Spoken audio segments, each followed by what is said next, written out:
Hello, నేను విశ్వేశ్వరరావు. ప్రపంచ యుద్ధం రాబోతుందా? థర్డ్ వరల్డ్ వార్ ఆస్టర్డమ్ చెప్పినా లేదంటే బాబా వంగా చెప్పినా వస్తుంది ఈ ఇయరే అనేది వినిపిస్తుంది. ఇదే ఏ ఇద్దరు ప్రపంచంలో కానీ మాట్లాడుకున్నా జరుగుతుంది. నిజంగా అలాంటి పరిస్థితి ఉందా అనే దాని మీద మనం విశ్లేషణ తీసుకునే ప్రయత్నం చేద్దాం. ప్రస్తుతం మన దగ్గర ఐఎఫ్ఎస్ ఆఫీసర్, భారత మాజీ రాయబారి డాక్టర్ వినోద్ గారు ఉన్నారు. ఇంటరాక్ట్ అవుదాం. సార్ నమస్తే. నమస్కారం సుబ్బారావు.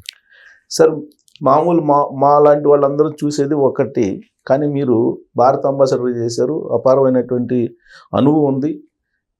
మీరు చూస్తున్నటువంటి పరిస్థితి ప్రపంచంలో యుద్ధం వచ్చేలాగా కనిపిస్తుందా అని అంటే సుబ్బారావు గారు, ఇప్పుడు ఒకప్పుడు మనం అంటే సెకండ్ వరల్డ్ వార్ కన్నా కొద్ది వెనుకకు పోయి ఆలోచించినట్లయితే హిట్లర్ ఒక నియంత.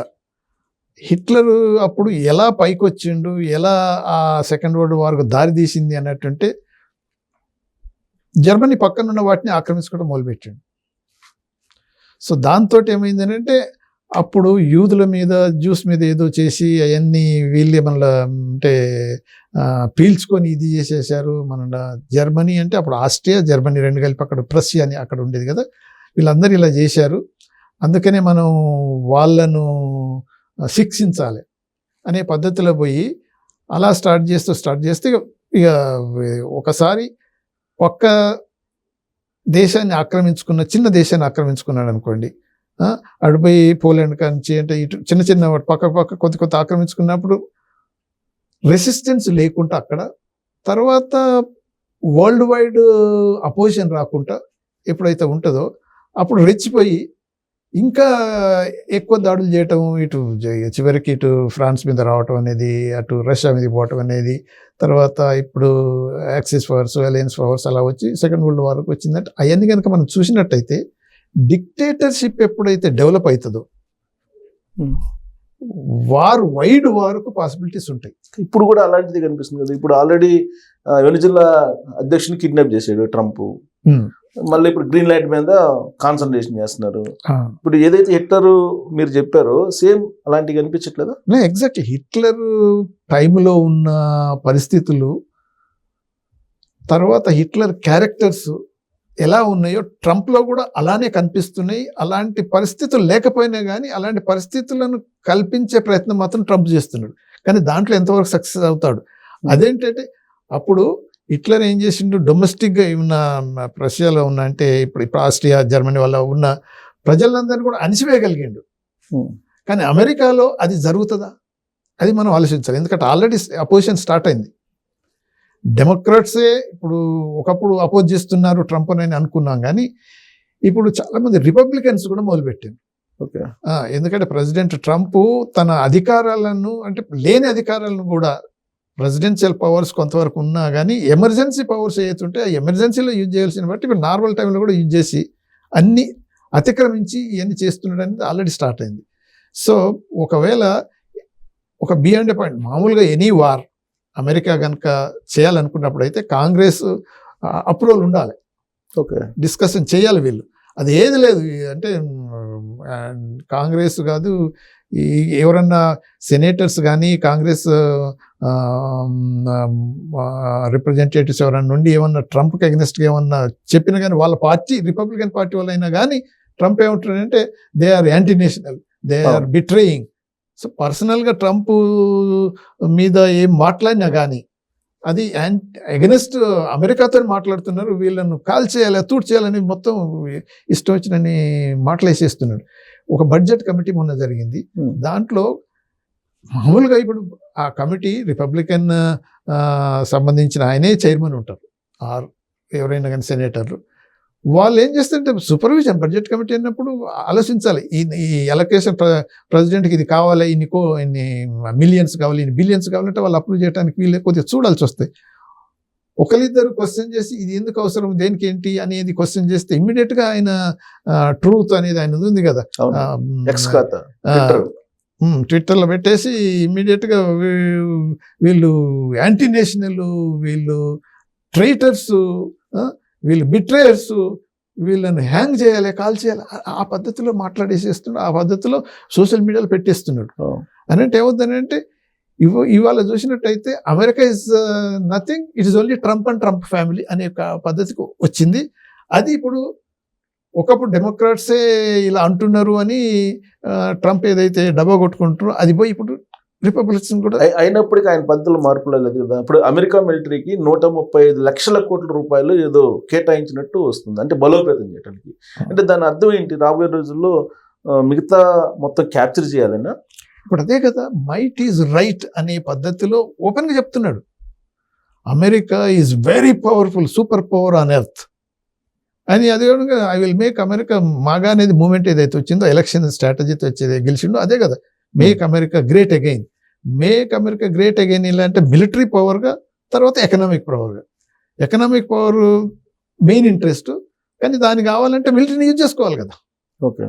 సో అందుకనే ఇప్పుడు వెనిజువేలా మీద ఏదైతే అక్యుజేషన్స్ పెట్టాడో అది మధురో ఈ డ్రగ్స్ కార్టెల్స్ హెడ్ అని సప్లై చేపిస్తున్నాడని, లేకపోతే వెపన్స్ ఇవన్నీ సప్లై చేస్తున్నాడని, స్మగ్లింగ్ చేపిస్తున్నాడు, దానికి ఇదని ఇవన్నీ ఏదైతే కారణాలు చూపిస్తున్నారో మనం ఒకసారి చూసినట్టయితే సద్దాం హుస్సేన్ మీద same weapons of mass destruction అనేది ఒక కల్పితాన్ని సృష్టించి ఈ వాళ్ళ అంటే అనుచరులు ఎవరైతే ఉంటారో అమెరికన్ అనుచరులు కొంతమంది యూరోపియన్లను కలిపి అక్కడ ఏదో కమిటీని పంపించినట్టు చేసి ఉన్నాయి అని వాళ్ళు రావటం చెప్పటం, దాని తర్వాత వీళ్ళు అటాక్ చేయటం. అట్లీస్ట్ అప్పుడైతే ఏమైంది, యుఎన్లో డిస్కస్ చేశారు, యుఎన్ సెక్యూరిటీ కౌన్సిల్లో కూడా డిస్కస్ చేయడం జరిగింది. కానీ ఇది ట్రంప్ మాత్రం ఇంకా దాటిపోయింది అన్నట్టు. No discussion. అంత దూరం అసలు ఏది అమెరికాలో ఉన్న అదర్ పొలిటికల్ ఫోర్సెస్ కానీ రిప్రజెంటేటివ్స్ కానీ ఎవరిని కన్సల్ట్ చేయడం కాదు, ఇన్ఫార్మ్ కూడా చేయలేదు. డిసిషన్ తను ఒక్కండి. ఇది వెనిజులా అధ్యక్షుడిని కిడ్నాప్ చేయడంలో అంతే. ఈవెన్ ఇప్పుడు మనకున్న క్యాబినెట్ అంతా ఎస్ సార్, ఎస్ బాస్ అని ఒక్కడని ఒక మాట చెప్పట్లేదు. ఆయన ఏదంటే అది.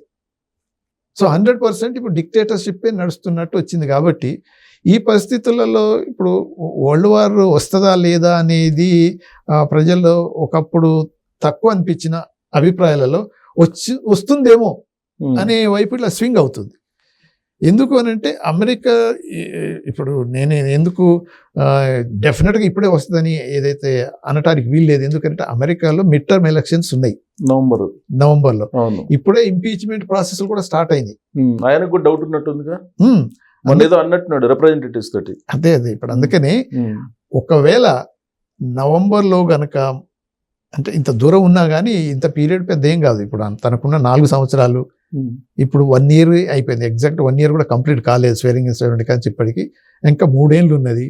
సో నవంబర్కి వచ్చేసరికి నవంబర్ ఎలక్షన్స్లో గనక రిపబ్లికన్స్ కనుక గెలిచి మళ్ళీ అంటే మెజారిటీ రెండిట్లో సెనేట్లో కాంగ్రెస్లో కనుక వచ్చేస్తే తప్పకుండా మళ్ళీ ఇక రెచ్చిపోయి థర్డ్ వరల్డ్ వార్ కాదు ఎనీథింగ్ ట్రంప్ సాహసించే అవకాశాలు అయితే ఉన్నాయి. సో నవంబర్లో స్పష్టత వస్తుంది, వరల్డ్ వార్ ఉంటుందా ఉండదని నేచురల్గా. ఎందుకంటే ఇప్పుడు ఏదైనా జరిగింది అనుకోండి, ఎక్కువ ఎక్స్ట్రా జరిగితే ఇప్పటికి కూడా. ఎందుకనంటే మొన్న 3 రోజుల కింద క్లింటన్ ఓపెన్గా వచ్చి నేను ప్రెసిడెంట్గా 8 సంవత్సరాలు నేను అమెరికన్ ప్రెసిడెంట్గా ఎన్నో అనుభవాలతో చెప్తున్నాను, ట్రంప్ తీసుకునే చర్యలు చాలా దురదృష్టకరం, డేంజరస్. ఇప్పుడు ఏదైతే సూపర్ పవర్స్ అని అనుకున్న, సరే రష్యా అయినా చైనా అయినా, ఇప్పుడు చైనా వచ్చింది, అంతకుముందు రష్యా అమెరికా ఉన్నాయి కాబట్టి బాధ్యత లేకుండా కనుక ప్రవర్తిస్తే, తర్వాత అలీస్ కన్సల్ట్ చేయకుండా ఏదైనా పెద్ద చర్య తీసుకుంటే, ఇది ఎందుకన్నాడు అని అంటే వెనిజువేలా నుంచి ఆయిల్ మెయిన్. సో ఇప్పుడు చెవరాను అమెరికన్ కంపెనీది, తర్వాత హాలిబార్టన్ అవి ఉన్నాయి కదా, అవి ఈరోజు మీటింగ్ అవుతుంది అమెరికాలో ఓవల్ ఆఫీసులో. అమెరికన్ ప్రెసిడెంట్ ఆయిల్ కోసం అమెరికన్ ఆయిల్ కంపెనీస్ తోటే ట్రంప్ మీటింగ్ పెడుతున్నాడు. వీళ్ళని అక్కడ పంపించి ఆయిల్ అంతా తీసుకొని, ఆయిల్ అంతా వీళ్ళ కంట్రోల్లో పెట్టుకొని, లాభాలు అనేది కొంత వాళ్ళకిచ్చుడు పేరుకు, మిగతా అంతా ఈ ఆయిల్ కంపెనీస్ అమెరికాకు రావాలని ఆలోచన. కానీ ఇప్పుడు వెనిజులాకు ఉన్న ప్రెసిడెంట్ మళ్ళీ ఇప్పుడు వాళ్ళు అపాయింట్ చేసిన ప్రెసిడెంట్ ఒప్పుకోవట్లేదు ఉంది కదా. ఇప్పుడు ఎలా ఉందని అంటే బెదిరించాడు, ఆవిడ గనక వినకపోతే మధురోకు జరిగిన పరిస్థితి అంతకన్నా ఎక్కువ జరుగుతుంది అని వార్నింగ్ ఇచ్చేసిండు. అందుకని కొద్దిగా సాఫ్ట్ అయినట్టుంది. అంటే ఆ స్టేట్మెంట్ ఇచ్చేది ఓకే ఓకే మేము విల్ కోఆపరేట్ విత్ అమెరికా, మేము మనకెప్పుడు ఇంత సీరియస్గా టెన్షన్స్ లేవు, విల్ సార్ట్ ఇట్ అవుట్ అని అనేసింది. కానీ ఏమవుతుందంటే ఇప్పటికిప్పటికి అంత కొంతవరకు వెనిజువేలాలో ఉన్న గవర్నమెంట్ తర్వాత సీనియర్ మిలిటరీ ఆఫీసర్స్ కూడా అంత ధైర్యం చేసి బయటకు వచ్చి చేద్దామన్నంత లేదు. కానీ పబ్లిక్ రివోల్ట్ ఉంది కదా, అదే వాళ్ళకు లేదు కానీ పబ్లిక్ లో ఉంది. ఎందుకనంటే అందరికి తెలిసిపోయింది, ఇప్పుడు ఓపెన్ సీక్రెట్ కదా. నువ్వు అక్యుజేషన్ చేశావు, ఏదో నువ్వు డ్రగ్స్ కార్టెల్, ఫెంటానిల్ లేకపోతే ఆర్మ్స్ ఇవన్నీ పంపిస్తున్నాయి, అన్ని కట్టుకథలు. సో దాంతో ఆల్మోస్ట్ ఈ శాంక్షన్స్ అనేవి ట్రంప్ రాకముందే మొదలైనవి. కానీ ట్రంప్ వచ్చిన తర్వాత శాంక్షన్స్ పెట్టేసి కొంతవరకు కంట్రోల్ చేయటమే కాకుండా రిసోర్సెస్ పర్టికులర్గా ఆయిల్, ఎందుకంటే వెనిజువేలాలో ఉన్నది రిచ్ అంటే 20% of the oil resources of the world వెనిజువేలాలో ఉన్నాయి. కానీ పాపం అంటే బ్యాడ్ అడ్మినిస్ట్రేషన్, మాల్ అడ్మినిస్ట్రేషన్ లేకపోతే శాంక్షన్స్ అదే ఇదో కట్టి 1% కూడా వాళ్ళు ఎక్స్ప్లాయిట్ చేసి అమ్ముకోలేకపోతున్నారు. అయితే ఈ తీసిన ఆయిల్ అమ్ముకోవటంలో కూడా ఈ శాంక్షన్స్ ఉన్నాయి కాబట్టి చైనా మెయిన్, తర్వాత రష్యా, తర్వాత క్యూబాకు మ్యాక్సిమం సప్లై చేస్తున్నారు పక్కకు. సో తర్వాత చైనాకు, తర్వాత ఈవెన్ రష్యాకు. సో ఇటువంటి కంట్రీస్కే పోతున్నాయి తప్ప వరల్డ్ మార్కెట్కి వచ్చి వాళ్ళు అమ్ముకొని వాళ్ళు డబ్బు సంపాదించుకోలేకపోతున్నారు. సో దాంతో ఏమైంది అంటే ఇది ఎందుకు జరిగింది, ఒకప్పుడు అమెరికన్ కంపెనీస్ అక్కడ బాగున్నాయి, చెవరాన్ అంటే, హల్బర్టన్ అంటే, ఇంకా మొబైల్ అంటే, గోల్డెన్ కంపెనీస్ బాగా ఎక్స్ప్లాయిట్ చేస్తూ ఆయిల్ను బాగా సంపాదించుకుంటున్నారు వెనిజువేలాలో.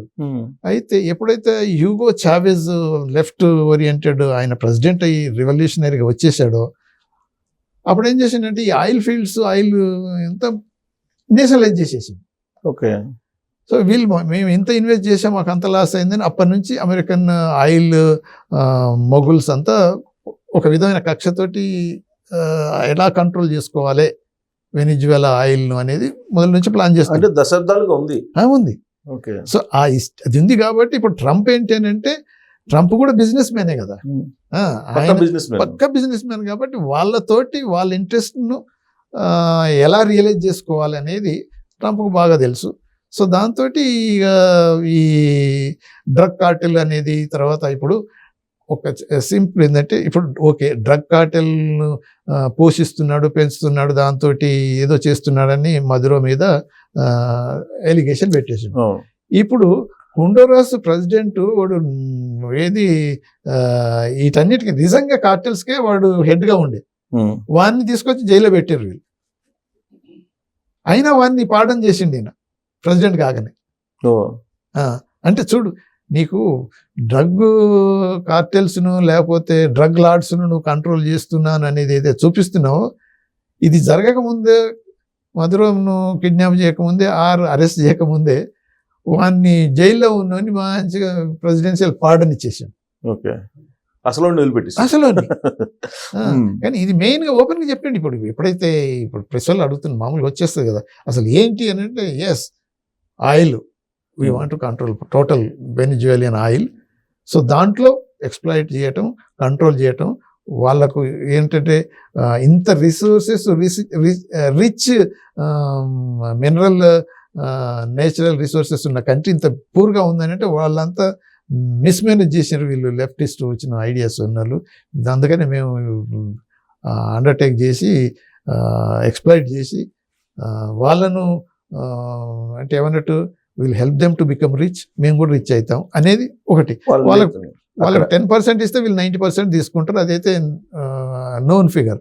అయితే ఇప్పుడు నిన్న అదే 3 రోజుల కింద ఏం జరిగింది అని అంటే, నార్మల్గా అది ఇంతకుముందు చెప్తున్నాను కదా, ఈ వెనిజువేలన్ ఆయిల్ తీస్తున్నారు మార్కెటింగ్ చేయడానికి. ఓపెన్ మార్కెట్లో శాంక్షన్స్ ఇవన్నీ పెట్టాడు కాబట్టి రష్యా, చైనా, మేజర్ క్యూబా, ఇంకా few other small countries like వాటికి వీళ్ళు సప్లై చేస్తున్నారు. అయితే 3 రోజుల కింద ఈ American naval forces, Coast guards వాళ్ళు రష్యన్ ట్యాంకర్, ఆయిల్ ట్యాంకర్ ఏదైతే ఉందో షిప్ను షిప్. అవును. క్యాప్చర్ చేసేసింది. ఇక్కడ ఒక క్లారిఫికేషన్ సార్, రష్యాదా లేదంటే రష్యా ఫ్లాగ్ పట్టుకున్న షిప్ అనేది క్లారిటీ రావట్లేదు. అదైతే కరెక్ట్. ఇప్పుడు అదే చాలా వరకు అందరికి అదే ఉన్నది. ఈ రష్యన్ ఫ్లాగ్ పెట్టుకున్న షిప్ అది వీళ్ళు కూడా అనేది ఏంటంటే అది వెనిజులాకు సంబంధించింది. వీళ్ళు వెనిజులా షిప్స్ అన్ని ఎప్పుడైతే శాంక్షన్స్ వస్తున్నాయో, ఎప్పుడైతే మేము ఫైండ్ అవుట్ చేస్తున్నాం, ఇమీడియట్ గా ఫ్లాగ్ మార్చేసి వేరే కంట్రీ చేసేస్తున్నారు. సరే, ఇప్పుడు రిజిస్టర్డ్ ఇన్ రష్యన్ నేమ్ లో ఫ్లాగ్ తోటి పోతుంది అది మొన్నదైతే. అందుకనే ఈవెన్ సబ్మెరీన్స్ కూడా వచ్చినాయి, రష్యన్ సబ్మెరీన్స్. అంటే ఇటువంటి అన్ని రెడీగా వస్తున్నాయంటే ఇంకా ఏదైనా ఎస్కలేట్ అయినప్పుడు ఆటోమేటిక్గా ఇక జరుగుతుంది, ఎన్కౌంటర్స్ అన్ని వచ్చేస్తాయి. సో ఆ స్టేజ్కి వచ్చినప్పుడు ఏంటంటే ఇది ఎస్కలేట్ అయిపోయినప్పుడు కొన్ని ఇంక్లూడింగ్ యూరోపియన్ కంట్రీస్ కూడా ఇప్పుడు అంటే మీరు అన్నారు కదా, ఒకటి వెనిజువేలా, దాని తర్వాత కొలంబియా, దాని తర్వాత క్యూబా, గ్రీన్లాండ్, ఈ లాటిన్ అమెరికన్ కంట్రీస్ అన్ని ఒకటి. ఆయన అనేది ఏంటంటే ఇప్పుడు మొన్రో అని, జేమ్స్ మొన్రో ప్రెసిడెంట్ ఉన్నప్పుడు, అదే 1823లో మొన్రో డాక్ట్రైన్ అని ఓపెన్ చేసిండు ఆయన. మొత్తం ఈవెన్ కాంగ్రెస్లో, సెనెట్లో అంతా వాళ్ళతోని మాట్లాడింది ఏంటంటే అమెరికా పర్టికులర్లీ ఈ వెస్ట్రన్ అమెరికా హెమిస్పియర్ అంతా మన కంట్రోల్లోనే ఉండాలి. అమెరికన్ హెమిస్పియర్, వెస్ట్రన్ హెమిస్పియర్ అంతా అమెరికన్దే. ఎందుకు అలా వచ్చిందంటే అప్పుడు స్పానిష్ తర్వాత ఈ మన పోర్చుగల్ వాళ్ళంతా కాలనీస్ అక్కడ ఏర్పరచుకొని అప్పుడు ఆ కాలనీస్ నుంచి వాళ్ళంతా ఇండిపెండెంట్ అవుతున్నారు. ఇండిపెండెంట్గా వచ్చిన తర్వాత ఏమైందంటే మళ్ళీ రీకాలనైజేషన్ చేయనీకి మళ్ళీ ప్రయత్నాలు జరుగుతున్నాయి అప్పుడు. సో అప్పుడు ఏం చేసిందంటే, ఖబర్దార్, you are not suppose to come here Europeans, మీరు యూరోప్లోనే ఉండండి, మేము మీతో మీ దాంట్లో ఇంటర్ఫియర్ కాము, కానీ మా హెమిస్పియర్కి వచ్చి మీరు మాత్రం ఏదన్నా చేయాలనుకుంటే వీలు కాదు, అది మా కంట్రోల్లో ఉండాలి అనేది దాని యొక్క జేమ్స్ మొన్రో డాక్ట్రైన్ అని అప్పుడు ఓపెన్గా అందరికీ తెలిసి అది అనౌన్స్ చేశాడు. ఇప్పుడు అదే సేమ్ మొన్రో డాక్ట్రైన్ 2 ఇది. అదేంటంటే ఏదో పేరు మంచిగా వచ్చేసింది, అంటే డొనాల్డ్ మొన్రోది, డోనారో ఏదో ఒకటి పెద్ద పెట్టేసి డాక్ట్రైన్ అని, అంటే మన వాడు అన్నది అలా అనలేదు కానీ మొన్రో డాక్ట్రైన్ 2 నేను అప్లై చేస్తున్నాను, అది ఇంప్లిమెంట్ చేస్తాను ట్రంప్ అన్నాడు. ఓపెన్ గా స్టేట్మెంట్ ఇచ్చేసిండు. అంతే, ఖబర్దార్, అంత మా చేతిలోనే ఉండాలి, వీ కంట్రోల్ ఎవ్రీథింగ్. అదే కాకుండా అటు పనామా, గ్రీన్లాండ్స్, ఇటు మళ్ళీ కెనడా ఒక స్టేట్ అని అప్పుడే చేసేసుకుంటా అన్నాడు. అది స్టెప్ బై స్టెప్ అంటే ఇటువంటి అన్ని జరుగుతున్నప్పుడు స్లోగా ఇది మీరు వరల్డ్ వార్ వస్తుందా అనేది డౌట్లు వచ్చి నిజంగా వస్తుందనేది పర్సెప్షన్ బలపడిపోవటానికి కారణం ఏంటంటే స్టెప్ బై స్టెప్ ఇదైతే ట్రంప్ తీసుకుంటున్నాడు, అనౌన్స్ చేస్తున్నాడు. ఈ 2-3 రోజులలో ఇప్పుడు గ్రీన్లాండ్స్లో మన అమెరికన్ డెలిగేషన్ వస్తుంది, తర్వాత గ్రీన్లాండ్ ప్రతినిధులు, తర్వాత డెన్మార్క్ వాళ్ళు అంతా కూర్చొని మాట్లాడుతారు, సీరియస్ చెప్తున్నాడు. ఏది మన రూబియో, మన ఫారెన్ సెక్రటరీ యుఎస్ అంటున్నాడు, నో డెన్మార్క్ గ్రీన్లాండ్ను ప్రొటెక్ట్ చేయలేదు, గ్రీన్లాండ్ తనంతట తాను ప్రొటెక్షన్ కల్పించుకోలేదు, దానికి అమెరికానే తప్పకుండా చేయాల్సి వస్తుంది. అది ఎందుకు అంటే గ్రీన్లాండ్ గురించి కాదు వీళ్ళు చేయాల్సింది, ఆర్క్టిక్ ఏదైతే రిసోర్సెస్ ఉన్నాయో దానిలో ఉన్న రిసోర్సెస్ అన్నిటినీ ఇప్పుడు అమెరికా కబ్జా చేసుకోవాలని గ్రీన్లాండ్ లో ఉండేటండి. ఓకే, సో అదే కాకుండా సెక్యూరిటీ పర్పస్ అని చెప్తున్నారు కదా. ఇప్పుడు సెక్యూరిటీ అని అనకపోతే మాకు మేము ఎక్స్ప్లాయిట్ చేస్తాం రిసోర్సెస్ అని వస్తాడా? రాడు కదా. అది వాళ్ళు ఇప్పుడు ఏంటంటే ఇంకా joke, security of the Greenland's, security of US, security of the world announce చేసేసారు వాళ్ళు. అంటే వాళ్ళు ఏది చేసినా సెక్యూరిటీ ఆఫ్ ద వరల్డ్ అనేస్తారు. అదే ట్రంప్ అండ్ ట్రంప్ ఫ్యామిలీ ఇప్పుడు యుఎస్లో పెద్ద డిస్కషన్ ఏంటంటే enriching America, making America great again కాదు, enriching Trump and Trump family, nothing else. So అదొకటి. ఇక ఎవ్రీ పవర్ అంటే ఇప్పుడు డెమోక్రటిక్ కంట్రీ, టాప్ వరల్డ్ లీడర్గా ఉన్న country, no law, no international law we follow only our law అన్నిటి నుంచి బయటకు వచ్చేసారు కదా, అని ఓపెన్ చేస్తున్నాడు. ఇప్పుడు అన్నిటి బయటికి వస్తున్నాడు, అనేస్తున్నాడు. ఇప్పుడు ఏమవుతుంది, ఇప్పుడు మన రష్యన్ ట్యాంకర్ ఆయిల్ షిప్స్ను క్యాప్చర్ చేసింది అది ఇంటర్నేషనల్ వాటర్స్, అమెరికన్ వాటర్స్ కాదు, రష్యన్ వాటర్ కాదు, ఇంటర్నేషనల్ వాటర్ ఫ్రీ. సో నువ్వు అక్కడ పోయి సీజ్ చేసి అటాక్ చేసినవని అంటే మన రష్యన్ మినిస్టర్ అని ఇట్స్ పైరసీ, పైరేట్స్ లెక్క బిహేవ్ చేస్తున్నారు. ఇట్స్ క్యాప్చరింగ్ అనేది ఇంటర్నేషనల్ లాకి అగెనిస్ట్గా ఉంటుంది. Then you are liable for to be punished అని ఒక స్టేట్మెంట్లు ఇచ్చారు. ఆ స్థాయి దాకా వెళ్ళారు కదా. ఇప్పుడు రీసెంట్ డెవలప్మెంట్ ఏంటంటే కిమ్ కూడా అదే వార్నింగ్ ఇచ్చాడు అమెరికాకి. అదే ఇప్పుడు అదే చెప్తున్నా. ఇప్పుడు ఒక స్టేజ్కి వచ్చేసరికి 2 బ్లాక్స్ అయిపోతాయి. వరల్డ్ వార్ 2 అనుకుందాం. అప్పుడు యాక్సిస్ పవర్స్ అనేది ఏముంది, వాడు ఒక్కడే హిట్లర్ స్టార్ట్ చేసినా కానీ దాని తర్వాత ముస్సోలినీని రోప్ చేసుకున్నాడు, దాని తర్వాత ఇక్కడ జపాన్ కూడా రోప్ చేసుకున్నాడు. సో ఈ యాక్సిస్ పవర్స్ పై ఇక అలీస్ అనేది మిగతా అన్ని వేరియస్ పవర్స్. ముందు యాక్చువల్గా ఈవెన్ రష్యా కూడా రష్యాతో ఫ్రెండ్లీగా నిన్న స్టార్ట్ చేసిన వాడు. అవును, ఇద్దరు సమావేశం అయ్యారు, సమావేశం అన్ని చేసుకున్నాడు. స్టాలిన్ అక్కడి నుంచి మొదలు పెడితే ఇవన్నీ. కాకపోతే ఏంటంటే ఓవర్ అంబిషియస్ అయిపోయి ఈవెన్ వాడు రష్యాని అటాక్ చేయటం వల్ల అక్కడ దెబ్బతినిపోయాడు. ఏదైనా దేనికైనా లిమిట్ ఉంటుంది కదా. సో ఇప్పుడు కూడా ట్రంప్ చేసేది, ఇప్పుడు ఆ రోజుల కంటే ప్రజలు అంత ఆలోచించట్లేరు, కానీ ఇప్పుడు అమెరికన్ పీపుల్ కొంతవరకు ఆలోచిస్తున్నారు. అఫ్ కోర్స్ అమెరికన్ పీపుల్ పెద్ద వైజ్ పీపుల్ ఏదో చేస్తారని కాదు, అటు అంత వైజ్ అయితే ట్రంప్కి ఓటేరు కదా. ట్రంప్కు క్రిమినల్ ఆల్రెడీ ఆ కోర్టులో డిసైడ్ అనేది waging war against the state అని. ఇప్పుడు క్యాపిటల్ మీద వాళ్ళ ప్రజలంతా పోయి, వాని ఫాలోవర్స్ అంతా పోయి సెనేట్ను, కాంగ్రెస్ అవన్నీ పగలగొట్టి లోపడిపోతున్నాడు. అది యాక్చువల్గా మరి అటువంటివన్నీ ఇంకా ఇప్పుడు ఎపిస్టైన్ మన ఫైల్స్లలో చూస్తే అన్ని బయటకు వస్తున్నాయి. ఇంత ఘోరమైన మనిషిని థంపింగ్ మెజార్టీతో సెకండ్ టైం మళ్ళా is the second president to win the elections after 1 defeat.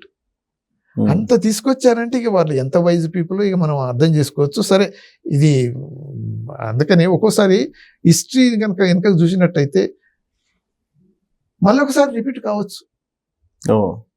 ఇప్పుడు అందుకని ఇప్పుడు కిమ్ అన్నారు, కిమ్ కూడా ఇప్పుడు మనం China, Russia, north Korea, Iran open గా కండెమ్ చేస్తూ ఎగనిస్ట్ వచ్చేసింది. ఇక మనం అయితే సైలెంట్ గా, అంటే ఆల్మోస్ట్ న్యూట్రల్ గా, అంటే మనం వీ డోంట్ లైక్ ఇట్. కానీ ఏంటి సార్ అసలు మన పరిస్థితి ఏంటి అసలు? రష్యా, చైనా ఇవన్నీ ఓపెన్ గా ఖండిస్తున్నాయి. మన వాళ్ళు అసలు ఏ స్టాండ్లో ఉన్నట్టు? ఇప్పుడు ఏమవుతుందంటే మనకు ఒకటి ట్రేడ్ నెగోషియేషన్స్ అవుతున్నాయి, ఫైనల్ స్టేజ్కి వచ్చింది. ఇప్పుడు ఆల్రెడీ రష్యన్ ఆయిల్ మనం తీసుకోవడం వల్ల 50% టారిఫ్స్ వేసేసి ఉన్నాయి. 25%, నార్మల్గా 25% ఎక్స్ట్రా ఆయిల్ తీసుకున్నందుకు. నిన్నగాక మొన్న ఓపెన్ స్టేట్మెంట్ ఇచ్చాడు గ్రహం అని, వాడు ఒక ఫాలోయర్ ఉన్నాడు ట్రంప్కు. వాడు అన్నాడు 500% టారిఫ్స్ వేయాలి, నాట్ ఓన్లీ ఇండియా, ఎవరైతే ఆయిల్ తీసుకుంటున్నారో రష్యా నుంచి అని. కానీ అది ఇంప్లిమెంటేషన్ ఇప్పుడు చైనా కూడా తీసుకుంటుంది. చైనా, బ్రెజిల్ అన్నిటికీ చెప్పారు 500%. అదే అంటే అది ఇప్పుడు వస్తుంది కానీ అన్నది. కానీ ఇప్పుడు ఏం జరుగుతుంది, ఇప్పుడు టర్కీ తీసుకుంటుంది, చైనా తీసుకుంటుంది, తర్వాత యూరోపియన్స్ కూడా తీసుకుంటారు గ్యాస్, ఆయిల్. తర్వాత అమెరికాకు ఇది uranium, other rare earth metals Russia నుంచి తీసుకుంటుంది. అయినా కానీ ఇండియా మీదనే ఇంత వేసిండ్రు కదా. 50% అనేది బ్రెజిల్కి ఒకటి వేసిండ్రు, మనకి వేసిండ్రు. రష్యా చైనా కూడా ఏమన్నాడు 150% వేస్తే 150% వాడు ఏమన్నాడు అంటే ఓకే వేసుకో, రేర్ ఎర్త్ మెటల్స్ అని మేము కట్ చేస్తాం, మేము ఇయ్యాం అంతే. తోక ముడుచుకొని మళ్ళీ డిస్కస్ చేసి ఓకే ఓకే ఇప్పుడు అదేం లేదా 150% నుంచి 30% వరకు దిగి వచ్చేసి, అంటే ట్విస్ట్ చేపట్టుకొని తిప్పగలిగేంత శక్తి చైనాకు వచ్చేసింది ఉంది. ఓకే, కానీ మన దగ్గర ఏం లేదు కదా. ఇప్పుడు వాడు ఏమంటుండంటే స్టేట్మెంట్ మోదీ వచ్చేసి sir can I see you, I want this helicopters, Apache helicopters placed orders 60+ ఇప్పటిదాకా రాలేదు, please. I said okay okay అంటే ఆ స్టేజ్లో వాడు మాట్లాడుతుంటే, అదే కాకుండా మన ప్రైమ్ మినిస్టర్ G7 మీటింగ్స్ అక్కడ G8 G7 పోయినప్పుడు కెనడాలో ట్రంప్ వెళ్ళిపోయాడు ఒక్కరోజు కన్నా, అంటే వచ్చేసి నన్ను వెళ్ళిపోయాడు. అప్పటికే ఆసిఫ్ మునీర్ ఆర్ ముల్లా మునీర్ ఏదైతే ఉన్నాడో పాకిస్తాన్ జనరల్, వాడిని పిలిపించి అక్కడ వైట్ హౌస్లో ఓవల్ ఆఫీస్ అక్కడ కూర్చోబెట్టి మన ప్రైమ్ మినిస్టర్ కూడా పిలిచి ఇద్దరితో చేతులు కలిపి అది చేసి ఓహో నేను ఇది చేశాను చూడని చూపించుకొని ప్రపంచానికని ట్రై చేశాడు. అది ఎందుకనంటే మనకు ఆర్మేనియా అజర్బైజాన్ ప్రెసిడెంట్లను పిలిచి అదే చేశాడు కదా. వాళ్ళకి దాన్ని ఎంతో కాలం నుంచి ఉన్నది, ఇవన్నీ నేనే పీస్ అకార్డు కల్పించాను, వాళ్ళిద్దరి ప్రెసిడెంట్లను నా ఎదురుగా చూపించాను, అంత కలుపుకున్నారు, అలాయ్ బలాయ్ అయిపోయి ఇదంతా చూసారా ఎంత చేశాను నేను ప్రపంచానికి అని చూపించుకోనికి. అది ఏదో చేసి ప్లాన్ చేస్తే ఇక మన ప్రైమ్ మినిస్టర్ అట్లీస్ట్ మన వాళ్ళ అడ్వైజర్స్ ఉంటారు కదా, కనీసం విన్నాడు. లేదు లేదు కమిట్మెంట్స్ ఇండియాలో నేను రాలేను వెళ్ళిపోతాను వచ్చాను, స్కిప్ అయిపోయాడు. అంటే ఇప్పుడు నిన్న మొన్న కూడా అన్నాడు కదా, no I'm not happy, is my best friend but he should make me happy. అంటే ఎంత ఇది ఎరోగెన్స్ అనేది ఎలా వచ్చేసింది అని అంటే డిక్టేటర్షిప్ తోటి అలా వచ్చింది. సో ఇది నో రూల్స్. ఇది నమ్మచ్చా సార్? సార్ సార్ అని చెప్పి నాకు ఫోన్ చేసాడు నరేంద్ర మోడీ అని చెప్పి ఆయన చెప్పడం అనేది నమ్మచ్చా? ఇక మరి ఇక అది ఇప్పుడు ఎలా అవుతుందంటే మన ప్రైమ్ మినిస్టర్ మోదీ కూడా 100% సైలెన్స్ తోటి పెట్టి వాడు అన్నప్పుడల్లా ఒక్కసారి కాదు కదా, ఎన్నిసార్లు అన్నాడు ఏది పాకిస్తాన్ ఇండియా వారు నేనే ఆఫ్ చేశాను, నేనే ఫోన్ చేసి మాట్లాడాను, అది దట్. మన ఎక్స్టర్నల్ అఫైర్స్ మినిస్ట్రీలో స్పోక్స్ పర్సన్ ఏదో చెప్పటం, ఫైనల్గా ఒక్కసారి మాత్రం మన ఎక్స్టర్నల్ అఫైర్స్ మినిస్టర్ చెప్పింది ఏంటంటే అది కరెక్ట్ కాదు, నేను అక్కడే ఉన్నాను, ఆయన కాదు మాట్లాడింది, వైస్ ప్రెసిడెంట్ మాట్లాడినప్పుడు అది ఇది ఉంది, అది ఇలా వార్ గురించి మంచిది కాదని చెప్పడం జరిగింది, న్యూక్లియర్ అయ్యని అన్నారు. కానీ ఈ cessation of war cease fire చేసుకునేది మేము వాళ్ళ రిక్వెస్ట్ మీదనే చేశాము. మార్నింగ్ రిక్వెస్ట్ చేస్తే మేము ఈవినింగ్ 5 గంటలకు అప్పుడు యాక్సెప్ట్ చేసాం, ఓకే అన్నాము. మేము అమెరికన్ ప్రెసిడెంట్ మాట్లాడి స్టాప్ ఇట్ అంటే చేసింది కాదు అని ఏదో స్టేట్మెంట్ ఇచ్చారు. కానీ అమెరికన్ ఇన్వాల్వ్మెంట్ అవుతుంది, అప్పుడు ప్రెషర్ అవుతున్నది.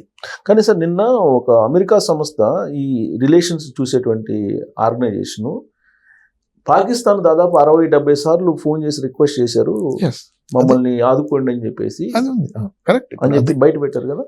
పాకిస్తాన్ ఇప్పుడు తప్పదు, పాకిస్తాన్ కాళ్ళు పట్టుకొని ఏదైనా చేయండి, ఏదైనా మమ్మల్ని రక్షించండి అని వాడు అంటనే ఉన్నాడు. పాకిస్తాన్ జనరల్ వాడు Mullah Munir or Asif Munir or whatever field marshal వాడు ఏదైతే చేసుకున్నాయని, ప్లస్ ఆఫ్ కోర్స్ ఇక షరీఫ్ అయితే ఉట్టిగా నామకే వస్తున్నాడు ప్రైమ్ మినిస్టర్, అది వదిలిపెట్టి నామకే వస్తే ఉండటం కాకుండా ఇజ్రాయెల్కి పోయి అక్కడ కూడా president Trump deserves Nobel praise మేము ప్రపోజ్ చేస్తున్న ప్రతి చోట అనటం మొదలుపెట్టిండు. సో ఆయన చేయటం సరే ఓకే. అయితే పాకిస్తాన్ యాక్చువల్గా చాలా వెంటబడే అమెరికాను, ఎందుకంటే సీరియస్ అయిపోయినప్పుడు యాక్చువల్గా ఇప్పుడు పాకిస్తాన్లో ఉన్న కొన్ని న్యూక్లియర్ ఆర్మ్స్ ఏవైతే ఉన్నాయో ఈవెన్ అమెరికన్ కంట్రోల్ ఉంది అది. ఇప్పుడు మనం ఆపరేషన్ సింధూర్ అప్పుడు ఏదైతే టార్గెట్ చేసామో యాక్చువల్గా ఆ న్యూక్లియర్ సైట్ కాకుండా దానికన్నా కొద్ది దూరంలోనే ఉన్న ఎయిర్ ఫోర్స్ స్టేషన్ ఏదైతే ఉందో అక్కడ వేసాం. కరాచీ కాదు, దాని పేరు నేను మర్చిపోయాను, దాని దగ్గర వేసాము. సో అప్పుడు వాళ్ళకు కూడా ఏంటంటే అమెరికన్స్ కూడా తెలిసింది ఏంటంటే ఓహో ఇది ఎస్కలేట్ అవుతుంది, డేంజర్ పొజిషన్లో వస్తే అది ఏదైనా ఎక్స్ప్లోర్ అయిన తర్వాత అంతా న్యూక్లియర్ ఇది అయిపోతుంది కదా. అందుకని అప్పుడు అన్నట్టు అయ్యో మిలియన్స్ చచ్చిపోతారు ఇదంతా వచ్చేస్తుందని అప్పుడు ఒక స్టేట్మెంట్ ఇచ్చి మేము ఇంత ప్రయత్నం చేసి ఇదంతా ఆపేశాం అది దాన్ని చెప్పాడు. మళ్ళీ తర్వాత కూడా ఆఫ్ఘనిస్తాన్కు తాలిబాన్స్కు వీళ్ళకు మధ్యన ఇది అవుతున్నప్పుడు కొట్లాట్లు అవుతున్నాయి కదా అవును. పాకిస్తాన్ అవును. కొన్ని ఎయిర్ బేసెస్ మా చేతుల్లో లేదు కంట్రోల్ అని పాకిస్తాన్ చెప్పాల్సి వచ్చింది వాళ్ళకి. ఓకే. ఎందుకంటే అమెరికన్ కంట్రోల్లో ఉన్నాయి కొన్ని. సో ఇవన్నీ ఉన్నాయి కాబట్టి బేసిక్గా ఇప్పుడు మీరు అన్నది ఏంటంటే పాకిస్తాన్ పోయి వాని కాలు పట్టుకొని ఎందుకు చేసిందని అంటే ఇక డిస్ట్రాక్షన్ ఎక్కువ అవుతుందని. తర్వాత వాడేమన్నాడంటే ఒకవేళ మేము కనుక డౌన్ అయిపోతే వరల్డ్ మొత్తాన్ని మేము డౌన్ చేసిపోతాం, డౌన్ చూసుకుంటామని ముల్లా మునీర్ అన్నాడు, ఆసిఫ్ మునీర్ అప్పుడు అన్నాడు. అని అంటే ఇవన్నీ ఏదైతే న్యూక్లియర్ ఫెసిలిటీస్ అన్ని ఎక్స్ప్లోర్ అయ్యే పరిస్థితులు ఉన్నది కాబట్టి సో అమెరికన్ ఇంటర్వెన్షన్ అవసరం వాళ్ళు గుర్తించింది. అయితే ఇప్పుడు ట్రంప్కు పాకిస్తాన్కు లేకపోతే ఈ మునీర్కు ఇంత క్లోజ్నెస్ ఏంటంటే ఒకటేమో అమెరికన్ కంట్రీ ఇంట్రెస్ట్, దానికన్నా ఎక్కువ ట్రంప్ అండ్ ఫ్యామిలీ ఇంట్రెస్ట్. ఏది బిట్ కాయిన్ ఈ కరెన్సీస్ ఏతున్న దాని తర్వాత ఏది రేర్ ఎర్త్ మెటల్స్ అన్ని ఇవన్నీ ఉన్నాయి, ఆఫ్ఘనిస్తాన్ ఉన్నాయి, మా బార్డర్లు ఉన్నాయి, అన్ని మీకే ఇచ్చేస్తాం, అది ఒకటి ఆశ. సో తర్వాత ట్రంప్ బిజినెస్ అంతా ఇక్కడ మేము ఓపెన్గా సంతకాలు కూడా చేశారు. అల్లుడు కొడుకు వాళ్ళంతా ట్రంప్ వాళ్ళంతా వచ్చి అక్కడ ఆల్రెడీ బిజినెస్ మొదలు పెట్టేసింది ఇక్కడ పాకిస్తాన్లో. ఓకే. సో ఇవన్నీ ఉన్నాయి కాబట్టి పాకిస్తాన్ క్లోజ్ అయిపోయింది. ఇంకా like military are country national interest ఏంటంటే పాకిస్తాన్ కూడా ఒక బేస్ చేసుకోవాలని, అమెరికాకు ఒక బేస్ ఆల్రెడీ ఉన్నాయి కొన్ని ఫెసిలిటీస్, బట్ ఇంకొక బేస్గా అక్కడ తయారు చేసుకుంటే చైనాను కొంతవరకు కంట్రోల్ చేసుకోవచ్చు. అంటే సర్వైలెన్స్ ఏదైనా చేసినా ఇప్పుడు వెనిజువేలా మీద ఇప్పుడు ఓవర్ నైట్ దాడి జరిగిందంటే అది దగ్గర క్లోజ్గా ఉన్నది. వీళ్ళ నేవల్ బ్లాకేడ్ చేశారు కాబట్టి వీళ్ళ షిప్స్ అన్ని పోయి ఎయిర్ క్రాఫ్ట్ క్యారియర్స్ అన్ని పోయి మోహరించి ఉన్నాయి కాబట్టి దే కెన్ అంటే ఇమ్మీడియట్గా ఎయిర్ క్రాఫ్ట్ క్యారియర్ నుంచి పోగలిగారు. కానీ ఇప్పుడు అక్కడ నుంచి ఇక్కడ దాకా రావాలి చైనాకు అని అంటే నియరెస్ట్ చుట్టూ ఎయిర్ బేస్లు ఉండాలి. ఖతర్లో పెట్టుకున్నది ఎందుకంటే ఇరాన్ మీద ఏదైనా చేద్దామని. ఇప్పుడు ఇరాన్ ఆల్రెడీ టెన్షన్ ఉంది కదా ఉన్నది. ఇప్పుడు ఇరాన్కు ఏదో చెప్పాడు, వార్నింగ్ ఇచ్చాడు, వార్నింగ్ ఇచ్చేస్తున్నాడు. మేము ఇంటర్వ్యూ అవుతా అంటే సరే ఇక వాళ్ళు ఏదో అంటున్నారు, ఆయన అది ఫారెన్ మినిస్టర్ ఇరాను కొద్దిగా జాగ్రత్తగా ఉండాలి మనం అంత వీళ్ళతోటి మనం అనవసరంగా వద్దు అని అన్నాడు. కానీ ఆయతుల్లా ఖొమైనీ మాత్రం అది ఇది ఇది అంటూనే ఉన్నాడు. సో అది వర్స్ట్ ఏదన్నా ఇంటర్వ్యూ అయితే వాళ్ళు ఏమంటారంటే ఓకే అమెరికన్ బేస్ల మీద మేము దాడి చేస్తాం, ఇక్కడ నుంచి పోయి అమెరికా మీద చేయలేరు కాని పని. కాకపోతే వాళ్ళ బేసెస్ ఎక్కడైతే ఉన్నాయో మిడిల్ ఈస్ట్ అంతా మేము అటాక్ చేస్తాం, వాళ్ళ దగ్గరగా ఉంటాయి కాబట్టి. అంతే కదా మరి, దట్ ఈస్ పాసిబుల్. సో అప్పుడు ఏమైందంటే ఎస్కలేట్ అవుతుంది. ఇక ఆ పరిస్థితుల్లో వేరియస్ ఇప్పుడు ఇలా అన్నాడు, ఇప్పుడు కిమ్ కూడా నార్త్ కొరియా మేము రెడీగా ఉన్నాం అని అన్నాడు అనుకో, అది ప్లస్ ఇప్పుడు రష్యా యాక్చువల్గా ఇంకొక నేవల్ ఆయిల్ ట్యాంకర్ కనుక వీళ్ళు కనుక మళ్ళీ పట్టుకుంటే రష్యన్స్ వాళ్ళు they will fire against American coast guard. ఇప్పుడు ఇది సార్ ఇప్పుడు ఈ షిప్ మీద ఇది డిస్కషన్ అవుతుంది, ఎస్కలేట్ కావద్దని. వాళ్ళు సబ్మెరైన్స్ పంపించారు, అదే సబ్మెరైన్స్ వచ్చినాయి కానీ వీళ్ళు ఆల్రెడీ ఆక్యుపై చేసుకొని ఉన్నారు. They entered it and they seized it. Americans తీసుకున్నారు, వాళ్ళ సబ్మెరైన్స్ అన్ని వచ్చేసినాయి. కానీ ఇప్పుడు 71 వారప్పుడు మనకు 7th ఫ్లీట్ పంపించారు వీళ్ళు అమెరికన్స్ మనకు అగెనిస్ట్ గా బంగ్లాదేశ్. అప్పుడు మనకు క్లోజ్ ఫ్రెండ్షిప్ ఉన్నది కాబట్టి రష్యా తోటి ఆ ట్రీటీ ఏదో ఇందిరాగాంధీ తెలివితో ఆయన పెట్టుకుంది కాబట్టి వాళ్ళు 7th ఫ్లీట్ కన్నా ముందే వాళ్ళ వార్షిప్ వచ్చి ఇక్కడ పెట్టేశారు. అప్పుడు భయపడిపోయింది, ఏం చేయలేకపోయింది అమెరికా. సో అలాంటి పరిస్థితులు ఈ షిప్ను సీజ్ చేయకుండా చేయలేకపోయింది రష్యా. అది నేను ఫాలో అవుతున్నారని వాళ్ళకి తెలిసింది. తెలవగానే వాళ్ళ సబ్మెరీన్స్ అవన్నీ పంపించేది. There is some gap, late అయిపోయింది. ఒకవేళ వీళ్ళ షిప్స్ కోస్ట్ గార్డ్ పర్సనల్ రాకముందే కనుక వీళ్ళ సబ్మెరీన్స్ దాని పక్కకే ఉండి ఉంటే వాళ్ళు వచ్చేవాళ్ళు కాదు, అటువైపు వచ్చిండేవాళ్ళు కాదు నేచురల్గా, అంతే కదా. సో అదే దేర్ ఇస్. కానీ ఇప్పుడు ఇక మళ్ళీ మాత్రం వాళ్ళు ఇంకా కేర్ఫుల్గా ఉంటారు. వాళ్ళు ఒకవేళ ఈ షిప్స్ ట్యాంకర్స్ ఆయిల్ ట్యాంకర్స్ కనుక తీసుకెళ్లాలనుకుంటే వాళ్ళ సబ్మెరీన్స్ కాదు, వాళ్ళ కోస్ట్ గార్డ్ వాళ్ళ ఫోర్సెస్ తోనే వచ్చి తీసుకెళ్తారు ఒకవేళ పరిస్థితి అలా ఏర్పడుతుంది. అంత బలం ఉంది సార్. ఇప్పుడు ఉక్రెయిన్ వారే 2022 నుంచి చేస్తానే ఉన్నారు వాళ్ళు. ఇప్పుడు ఉక్రెయిన్ మీద మళ్ళీ ఇప్పుడు ఏదో కొంచెం ఉధృతంగా చేశారని అంటున్నారు ఇవాళ, ఏదో కొన్ని బాంబులు, పవర్ఫుల్ బాంబులు ఏదో వేసారని అంటున్నారు. మరి ఉక్రెయిన్ని నియంత్రించలేనటువంటి వాళ్ళు అమెరికాని నియంత్రించగలరా రష్యా? అంటే నియంత్రించడం అంటే అమెరికా మీద దాడి చేసిపోవటం కాదు కదా. నేననేది ఏంటంటే వాళ్ళ ఆయిల్ ట్యాంకర్ను ప్రొటెక్ట్ చేసుకునే అంత శక్తి అయితే ఉన్నది వాళ్ళకి. ఒకవేళ తక్కువన్నా కానీ ఎస్కలేట్ అవుతాయి. ఇప్పుడు సబ్మెరీన్ వచ్చి ఉట్టిగానే కూర్చోదు కదా అక్కడ. వీళ్ళు ఏదైనా చేసి ప్రయత్నం చేస్తున్నారు అనుకోండి, ఫోర్స్ఫుల్గా సీజ్ చేయాలనుకున్నారు, దే విల్ ఫైర్. ఓకే, మళ్ళా వీళ్ళని అటాక్ చేయాలనుకుంటే మళ్ళీ ఈక్వల్ కంటే ఎక్కువ ఫోర్స్ మళ్ళీ అమెరికన్స్ అక్కడ మొబైలైజ్ చేయాల్సి వస్తుంది. సో అంత స్టేజ్కి ఇప్పుడు అమెరికన్స్ అంత పోకపోవచ్చు. ఎందుకంటే ఇప్పుడు బేసిక్గా ఇది ఇంటర్నేషనల్ వాటర్స్కి వచ్చి అవే ఫ్రమ్ ఆల్మోస్ట్ యూరోప్లోకి వచ్చింది కాబట్టి అది వేరు. కానీ ఇప్పుడు ఆ నార్త్ అమెరికాలోనే లాటిన్ అమెరికా ఏరియా నుంచే ఏ ట్యాంకర్స్, ఏ షిప్స్ మూవ్ కాకుండా చేయడానికి ప్రయత్నం చేస్తుంది అమెరికా. ఓకే, అది అన్నది కూడా అంతే. ఇప్పుడు వైస్ ప్రెసిడెంట్ అయినా, ఇటు రూబియో సెక్రటరీ అయినా కానీ అది ఏంటంటే ఫస్ట్ థింగ్ మీరు డైరెక్ట్గా బూట్స్ ఆన్ ల్యాండ్ అని పెట్టేసి కంట్రోల్ చేసి అడ్మినిస్టర్ చేస్తారంటే అలా కాదు. మేము చేసేది ఏంటంటే ఫస్ట్ శాంక్షన్స్ పెట్టింది ఏదైతే ఈ ఆయిల్ ఎంబార్గో పెట్టాము దాన్ని మాత్రం ఇంప్లిమెంట్ చేస్తాం. షిప్స్ అన్నీ మూవ్ కాకుండా చేస్తాం. దాని తర్వాత ఆయిల్ కంపెనీస్ పోయి డెవలప్ అవుతాయి, ఆయిల్ తీస్తాయి, దాన్ని ఇంటర్నేషనల్ మార్కెట్కి అమ్మేస్తాం. సో ఇప్పుడున్న ప్రెసిడెంట్ కనుక కోఆపరేట్ చేయకపోతే మాత్రం సీరియస్ యాక్షన్ మళ్ళీ ఎక్కువ ఉంటుంది. ఒకవేళ కోఆపరేట్ చేసినట్టయితే ఆ కంట్రీ కూడా డెవలప్మెంట్ అవుతుంది. మేము కూడా ఓపెన్ అంతే కన్విన్స్ చేస్తున్నారు. కన్విన్స్ తర్వాత బెదిరింపులు అవుతాయి. ఇప్పుడు ఈ 2 రోజుల్లో జరిగిన పరిణామాలు ఏంటి సార్? ఇప్పుడు ఇండియాకి సంబంధించి ఇప్పుడు అమెరికన్ కామర్స్ మినిస్టర్ అనుకుంటా మేము 500% ఇంపోర్ట్ డ్యూటీస్ వేస్తామని అంటున్నారు. యాక్చువల్గా నెగోషియేషన్స్ ఫైనల్ అయిపోయినాయి, కానీ వీళ్ళు డిలే చేశారు ఇండియా వాళ్ళు, కాబట్టి ఇక నెగోషియేషన్స్ లేవు అని చెప్పి అన్నారు. ఏం డెవలప్మెంట్స్ జరిగింది సార్ అక్కడ? ఇప్పుడు మొదటి నుంచి కూడా అంతే కదా. అమెరికన్స్ వాళ్ళ టాక్టిక్స్ తోటే ప్రెషర్ ప్రెషర్ ప్రెషర్ అని పెట్టేస్తున్నారు. ఇప్పుడు సింపుల్, అది అగ్రికల్చరల్ ప్రొడక్ట్స్ ఏదైతే వాళ్ళు మన ఇండియాలో డంప్ చేయాలి, ఏదో చేయాలనుకుంటున్నారో అది జరిగే పరిస్థితి అయితే లేదు. ఓకే, మ్యాక్సిమం అది ఆ డిఫెన్స్ ఎక్విప్మెంట్లలో ఇప్పుడు మనం రష్యా నుంచి తీసుకుంటున్నాం, S-400 అయినా ఏదైనా వేరియస్ థింగ్స్, అవి మాత్రం ఏం తీసుకోవడానికి వీల్లేదు అనటం.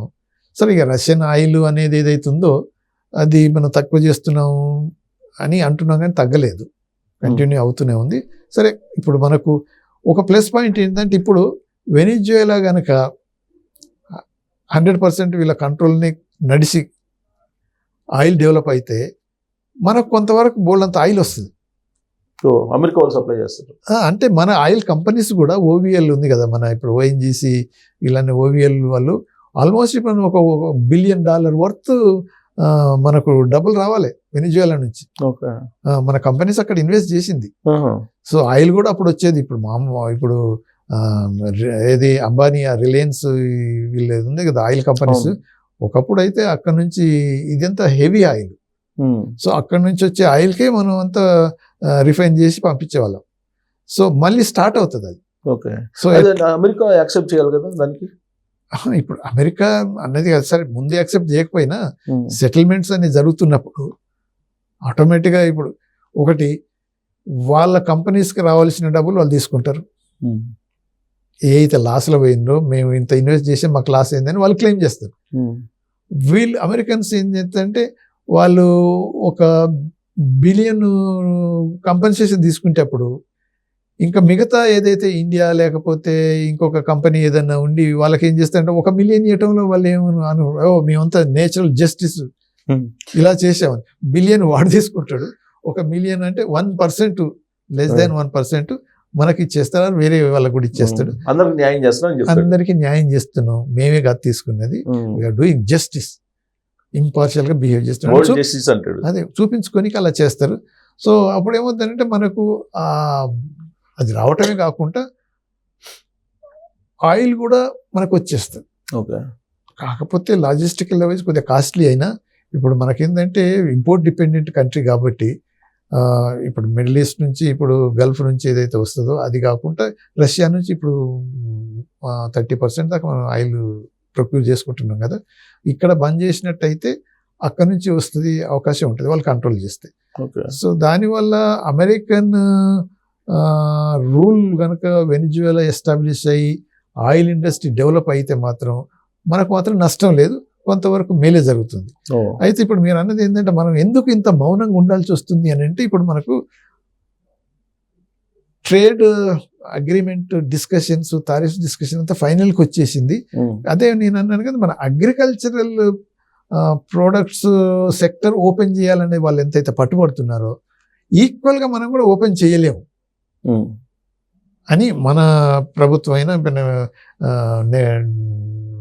మినిస్టర్ అయినా ప్రైమ్ మినిస్టర్ అయినా ఓపెన్గా చెప్పేశాం. అది కనుక ఓపెన్ చేస్తే అమెరికన్కు ఆల్మోస్ట్ సూసైడల్.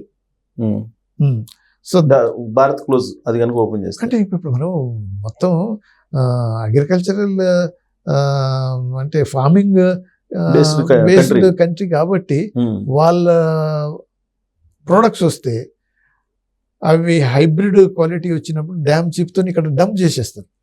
సో దానికి ఆ చీప్ మెటీరియల్కు మన ప్రోడక్ట్కు కాంపిటీషన్ ఉండదు. తర్వాత ఇప్పుడు ఆ మిల్క్ అయినా కానీ డైరీ ప్రొడక్ట్స్ ఏదైనా కానీ మీట్ అయినా కానీ వేరియస్ అదర్ ప్రొడక్ట్స్లలో చూస్తే వాళ్ళు ఏం చేస్తారంటే ఇప్పుడు బీఫ్ ఉన్నదనుకోండి, వాళ్ళ ఫీడ్ ఏదైతే ఉన్నదో అంటే మనం ఎప్పటి నుంచో పాయింట్అవుట్ చేస్తున్నాం, మనకి ఇది హిందూ నేషన్ కాబట్టి మేము ఇటువంటి తినలేము, మాకు ఈ పడవు, మీరు ఆ బీఫ్కు మటన్ పెట్టో చికెన్ పెట్టో లేకపోతే ఇంకేదో పెట్టి తీస్తున్నారు ఫీడింగ్లలో, అది మాకు పడదు, మేము తినలేము, అది కాదు, మాకు ఇక్కడ రావడానికి వీల్లేదు అంటున్నాం. కానీ అటువంటి అన్ని డంప్ చేయాలని, ఎందుకంటే వాళ్ళ బిజినెస్ అది. సో అటువంటి అగ్రికల్చర్ ప్రొడక్ట్స్ అన్ని ఇక్కడ డంప్ చేయడానికి ఏదైతే ప్రయత్నం చేస్తుందో మనం అగ్రికల్చర్ సెక్టర్ ఓపెన్ తప్పకుండా చేయాలని వాళ్ళు పట్టుబడుతున్నారు. ఓకే, అది అయ్యేది కాదు. కాకపోయినప్పుడు వాళ్ళు 500% ఇంపోర్ట్ డ్యూటీ వేశారు అనుకోండి, అప్పుడు ఇండియా పరిస్థితి ఏమవుతుంది సార్? కొంతవరకు కష్టం అవుతుంది. ఎందుకంటే ఇప్పుడు లార్జెస్ట్ ట్రేడింగ్ పార్ట్నర్ అమెరికా మనతోటి. అఫ్ కోర్స్ ఇప్పుడు చైనా తోటి కూడా మనకు బోల్డ్ అంత అవుతుంది.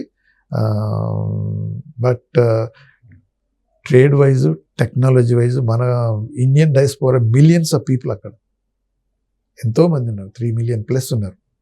సో అటువంటిప్పుడు ఎలా అవుతుందంటే కొన్ని ప్రాబ్లమ్స్ ఎదురవుతాయి.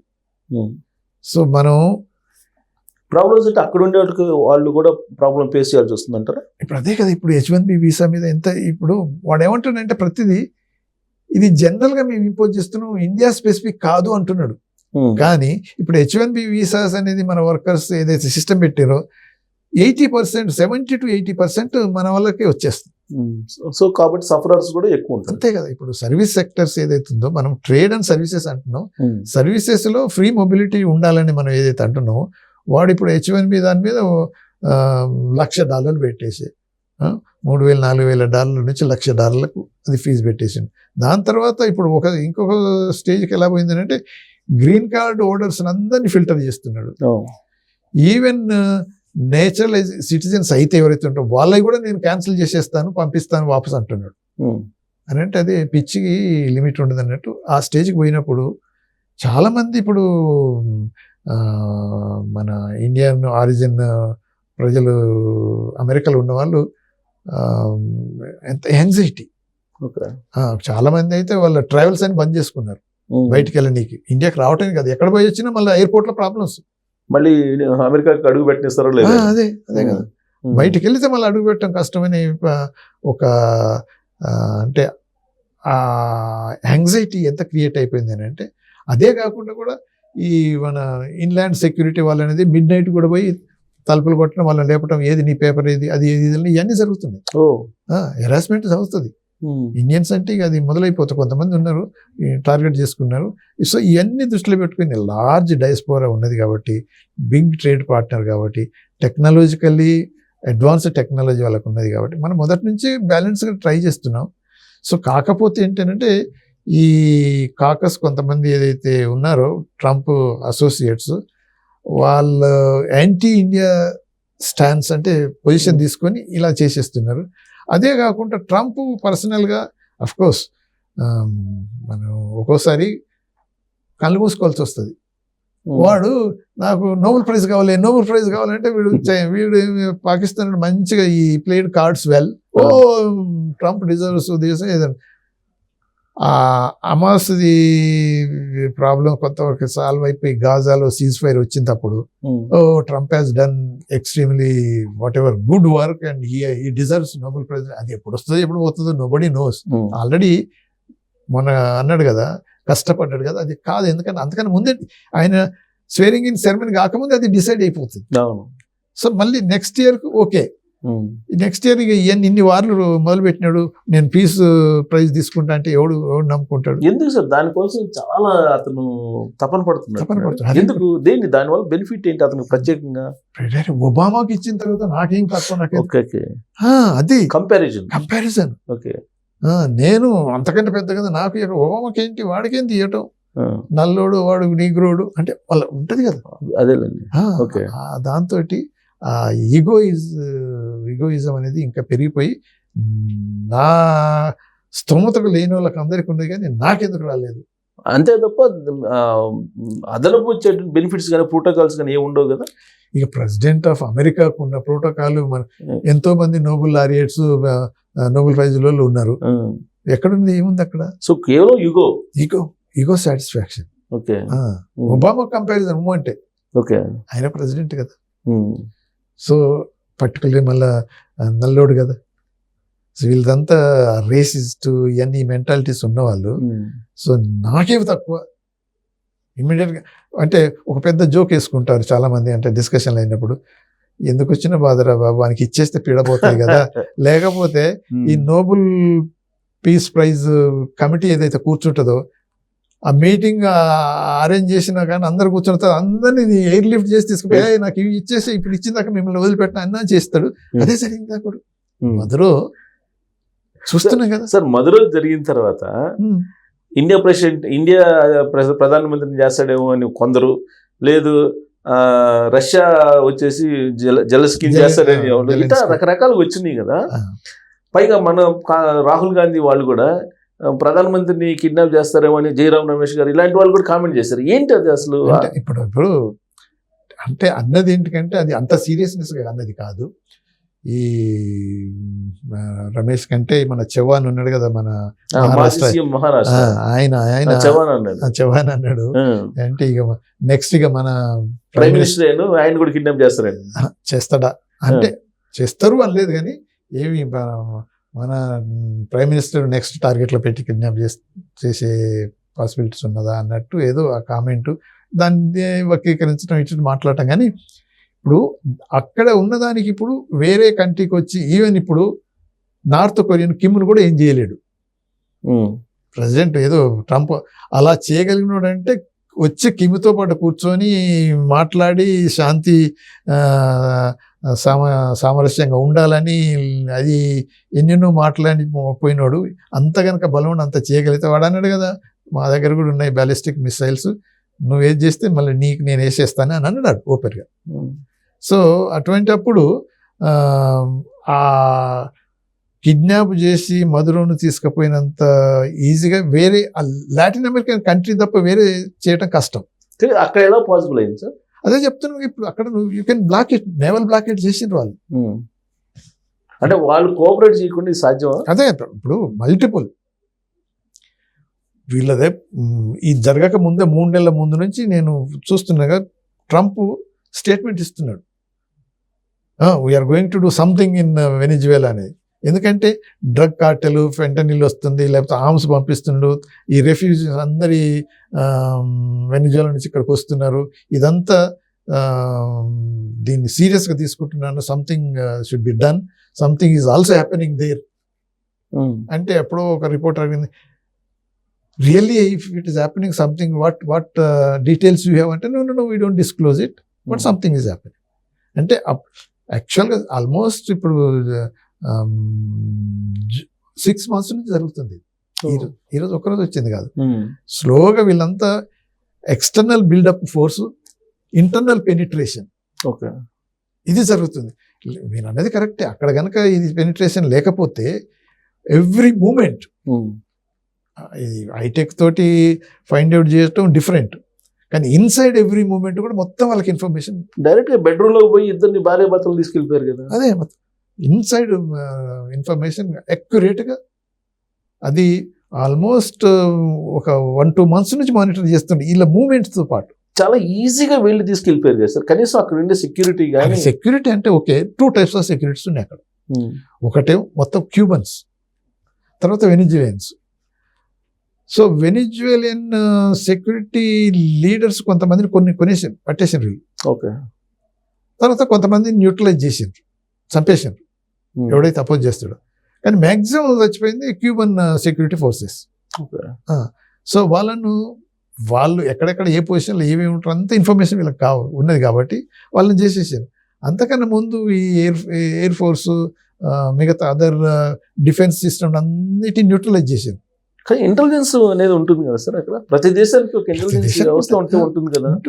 ఇప్పుడు వాళ్ళకి తెలిసింది వీళ్ళు ఏదో చేస్తారు అని, కానీ ఎప్పుడు ఎలా చేస్తారు అనేది ఫైండ్ అవుట్ చేయలేకపోయారు. ఓకే, వీళ్ళ డిఫెన్స్ సిస్టాన్ని కూడా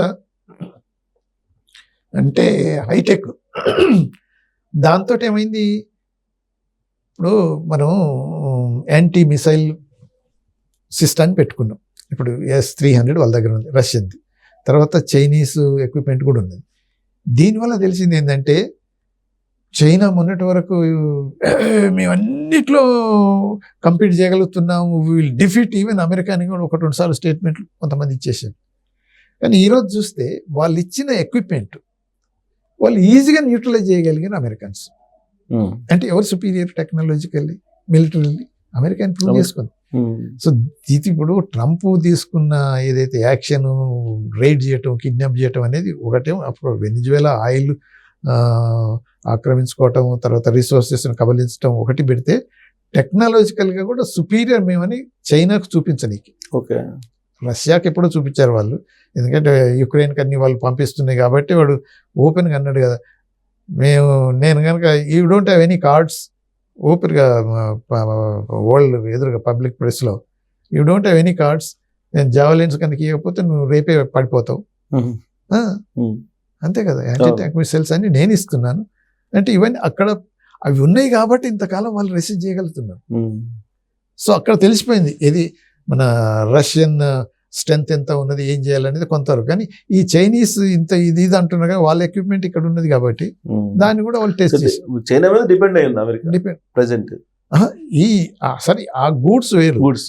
ఇప్పుడు డిఫెన్స్ ఎక్విప్మెంట్ లో చూస్తే చైనా మీద అమెరికా మాత్రం ఏమాత్రం డిపెండెంట్ కాదు. కాకపోతే ఓకే, ఒక ఇండైరెక్ట్ గా yes, manufacturing rare earth metals, electronic items లో వాడవలసిన ఇటువంటి రిసోర్సెస్ అమెరికాలో తక్కువనే. రా మెటీరియల్స్ చైనా ఇవ్వాలి, అది అక్కడి నుంచి ఉన్నాయి కాబట్టి ఆ యాంగిల్ పట్టుకొని కదా నువ్వు ఎంత తారీఫు పెంచుకో, నీకు అసలు కట్ చేస్తాను నేను ఇదని జీ ఓపెన్ గా చెప్పి స్టాప్ చేసిన తర్వాత ట్రంపే ఫోన్ చేసి మాట్లాడాల్సి వచ్చింది, జీ మాట్లాడలేదు. సరే, ఈ మొత్తం ఎపిసోడ్లు ఎంత జరుగుతున్నప్పుడు పవర్ఫుల్గా ఉన్నటువంటి రష్యా ఆదుకోలేకపోతుందా వెనిజులా ప్రెసిడెంట్ని? కమ్యూనిస్ట్ కంట్రీ కదా అది కూడా. ఇప్పుడు ఒక్కటి మాట, ఇప్పుడు ఈ రోజు అంటే రష్యా వీకెండ్ అంటున్నారు, ఇది యుక్రెయిన్ వారితో ఇలా అయింది అనుకుందాం. సద్దం హుస్సేన్ అప్పుడు రష్యా మీద డిపెండ్ అయినప్పుడు 100%, అప్పుడు ఏం చేయలేకపోయింది రష్యా. అలానే గడాఫీ కూడా లిబియా అలానే రష్యా మీద డిపెండ్ అయినట్టు. సో అప్పుడు కూడా ఏం చేయలేకపోయింది. ఇప్పుడు రష్యన్ అనేది సరే ఒకప్పుడు సోవియట్ యూనియన్, వాళ్ళ పవర్ కొంతవరకు లిమిట్ అయిపోయింది. అదే కాకుండా కూడా ఈ క్యాపిటలిస్ట్ నేషన్ ఏదైతే ఉందో అమెరికా ప్లస్ ఈ వెస్ట్రన్ అల్లీస్ ఏవైతున్నాయో టూ మచ్ ఎక్స్ప్లాయిటేటివ్ ఉండి ఏదైనా చేస్తారు దేని గురించి అన్న. కానీ రష్యా ఆర్ సోవియట్ యూనియన్ అప్పుడు అలా చేయకపోయింది 100%. ఓకే. సో దాంతో ఈ డిపెండ్ అయిన నేషన్స్ దెబ్బతిన్నాయి. పర్టికులర్లీ ఈ సద్దం హుస్సేన్, లిబియా, తర్వాత ఇది ఈవెన్ సిరియా వాళ్ళు కూడా. అంటే రష్యన్ నమ్ముకుంటే నష్టపోయింది, అంతే, నష్టపోయింది, కాపాడలేకపోయింది. అది దానికి ఉన్న శక్తి చాలదు. మరి ఇప్పుడు భారతదేశం పూర్తిగా రష్యన్ నమ్ముకుంటుంది కదా. లేదు, ఇప్పుడు మనం రష్యాను నమ్ముకోవడం అంటే డిపెండ్ అయ్యి వాళ్ళు ఏదో మనల్ని రక్షిస్తారు అని మనం ఏదో యుద్ధానికి సిద్ధమై ఏదో చేస్తాం కాదు. మనది మనం డెవలప్ చేసుకుంటున్నాం. కదా యుద్ధానికి అని కాదు, ఇప్పుడు రష్యా ఆయిల్ కొనటం వల్లే కదా మొత్తం మనకు వచ్చిన ఇబ్బందులు. ఇప్పుడు రష్యా ఆయిల్ ఎందుకు కొంటున్నాం? మనకు ఆయిల్ అవసరం, సప్లై అవసరం. సప్లై $10 పెట్టి కొనుక్కునే ప్లేస్లో $100 పెట్టి కొనాలంటే మనకు నష్టం కదా. ఓకే, తర్వాత అంటే మన ఫ్లెక్సిబిలిటీ మనం అది చూసుకుంటాం. ఇప్పుడు మనకి లాభం ఏంటి? ఓకే, ఇది లాభం కాబట్టి ఇప్పుడు మనం బిలియన్స్ ఆఫ్ డాలర్స్ మనం సేవ్ చేసుకోగలుగుతున్నాం. అది మన ఇంట్రెస్ట్. పోనీ వాడు అమెరికా అంటున్నాడు ఏదో కొంటున్నాం. ఇప్పుడు స్టార్ట్ చేసాం అక్కడి నుంచి కూడా. ఎల్పిజి కొంటున్నాం, గ్యాస్ తీసుకొని వస్తున్నాం, ఆయిల్ కూడా స్టార్ట్ చేస్తున్నాం. కానీ ఎంత cost? What is that cost? Cost effective ఉండాలి కదా. ఇప్పుడు ఏదైనా అదే చెప్తున్నాను కదా, $10 కొనుక్కునేది $100 వానికి పే చేస్తే వాడు ఉట్టి ఇస్తాడా? సో అందుకని ఇప్పుడు ఒకటి కాస్ట్, ఒకటి సోర్స్, ఒకటి ఇక్కడ ఏదైనా ప్రాబ్లం అయితే అక్కడి నుంచి మనకు రావాలి ఆయిల్. ఇప్పుడు క్యూబాలో ఎంత ప్రాబ్లం అవుతుంది అని అంటే, ఇప్పుడు వెనిజువేలా ఆయిల్ మీద చాలా వరకు డిపెండెంట్ అయింది క్యూబా. సో ఇవన్నీ కట్ అవుతున్నప్పుడు అక్కడ కూడా ప్రాబ్లమ్స్ వస్తున్నాయి. అక్కడ అసలు పవర్ కట్లు అవి ఇవి, ఏది పెట్రోల్ బంక్లలో పెద్ద బిగ్ లైన్స్ వెనిజువేలా కాకుండా అక్కడ అవుతుంది. సో అలాంటి పరిస్థితులు రాకుండా ఇప్పుడు మనకు continuity of energy supply at affordable cost. అందుకనే మనం రష్యా నుంచి తీసుకుంటున్నాం. అదే కాకుండా కూడా యాక్చువల్గా అమెరికన్స్ ఎప్పుడైనా కానీ వాళ్ళంతా అంటే ఒక్కరి బుద్ధి ఉంటుంది వాళ్ళకు. సో వాళ్ళకు ఏమవుతుందంటే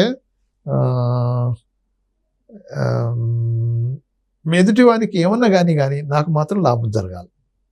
అదే పద్ధతిలో వాళ్ళు ఎప్పుడు వెళ్తున్నారు కాబట్టి అప్పుడు ఏమన్నారంటే, okay you import oil from Russia, ఎందుకంటే మన వరల్డ్ మార్కెట్లో ఆయిల్ డెఫిషియన్సీ ఉండి ప్రైస్ రైజ్ అయిపోయి ఇన్ఫ్లేషన్ అయిపోయి కొన్ని కంట్రీస్ దెబ్బతింటాయి అన్నట్టు బిగినింగ్లో అగ్రీడ్. అమెరికన్స్ డిస్కషన్ ఎప్పుడైతుందో మన ఫారెన్ మినిస్టర్ ఓపెన్గా చెప్పాడు కదా చాలాసార్లు. మీ అడ్వైజ్కి అగెనిస్ట్గా పోలేదు, మీరే కదా అడ్వైజ్ చేసింది, okay you can buy it అని. అంటే యుక్రెయిన్ యుద్ధం తర్వాత కదా వాళ్ళు ఆంక్షలు పెడుతుంది. యుక్రెయిన్ యుద్ధం తర్వాత కూడా వాళ్ళు అన్నది ఓకే బిగినింగ్లో. సో దాని తర్వాత వాళ్ళు ప్లేట్ మార్చుకున్నారు. కానీ వాళ్ళు ఏదైతే రష్యా నుంచి దిగుమతి చేసుకుంటున్నారో, ఇప్పుడు యురేనియం అయినా, తర్వాత ఫెర్టిలైజర్స్ అయినా, various other rare earth metals అయినా అవి ఆపలేదు వాళ్ళు. ఇప్పుడు వాళ్ళ ఎకానమీకి అవసరం ఉన్నాయి, వాళ్ళు తీసుకుంటున్నారు. తర్వాత ఇప్పుడు టర్కీ ఉన్నది, తర్వాత జర్మనీకి ఇవన్నీ ఆయిల్ అండ్ గ్యాస్ పోతూనే ఉన్నాయి. కాకపోతే తగ్గిస్తూ వాళ్ళు ఏంటంటే ఓకే నెక్స్ట్ ఇంకా 3-4 months 6 months వాళ్ళు టైం పెట్టారు. దాని తర్వాత టోటల్గా బంద్ చేద్దామని అంటారు. అప్పటి వరకల్లా ఇది కనుక పీస్ అకార్డ్ ఏదో అయిపోతే మళ్ళీ నార్మల్గా సప్లై అయిపోతుంది. ఆ పరిస్థితి ఉందా సార్? రష్యా ఉక్రెయిన్ మధ్య వార్ ఆగిపోయే పరిస్థితులు ఉన్నాయా? అంటే వార్ ఆగిపోయే అవకాశాలు అయితే ఉన్నాయి. ఎందుకు అని అంటే ఇప్పటి వరకు మళ్ళీ ఇప్పుడు ట్రంప్ కనుక ప్లేట్ మార్చుకొని ఇంకేదైనా చేసి మళ్ళీ లేను మేమంతా ఆయుధాలు ఇస్తాం మీరు పోరాడని అని, యుక్రెయిన్ దానంతా రష్యాతో కొట్లాడుతుంది కాదు, అమెరికన్ యూరోపియన్ యుద్ధం యుక్రెయిన్ చేస్తున్నది. Simple as that. వాళ్ళకి ఎక్కడుంది అదంతా? ఏం లేదు. ఇప్పుడు వీళ్ళే కదా అన్నది నాటోలో మెంబర్షిప్స్ ఇస్తాం, నాటో ఫోర్సెస్ను యుక్రెయిన్ రష్యన్ బార్డర్లు పెడతాం. దానివల్లనే కదా పుటిన్ సీరియస్ యాక్షన్ తీసుకుని వీళ్ళు కాదు ఇవ్వడానికి వీల్లేదని. సో అందుకనే ఇప్పుడైతే ట్రంప్ ఏమన్నాడు, నాటోలో అసలు నాటో యూజ్లెస్ అవసరం లేదన్నాడు. మొన్నే అన్నాడు కదా, సేమ్ అమెరికా లేని నాటో అసలు ఏముంది యూజ్లెస్ అవసరం లేదు, జెలెన్స్కీ అవన్నీ మర్చిపోని అన్నాడు. దాని తర్వాత ఇప్పుడు ఎప్పుడైతే అప్పుడు జెలెన్స్కీ అమెరికన్ కంపెనీస్ వీళ్ళ రిసోర్సెస్ మినరల్స్ అవి ఎక్స్ప్లాయిట్ చేసి తీసుకుంటానికి ఒప్పుకోనని ఏదైతే అన్నాడు, అప్పుడు అమెరికా నుంచి వచ్చేసారు కదా వ్యతిరేకించి వచ్చేస్తే వార్నింగ్ ఇచ్చేసిండు. ఓకే అన్ని సప్లై చేసేది కట్ చేసేస్తాం, రేపు నువ్వు యూ విల్ బి అవుట్ అన్నాడు. సో దాంతో మళ్ళీ వాళ్ళు సాఫ్ట్ అయ్యి మళ్ళీ ఏదో అన్నాడు.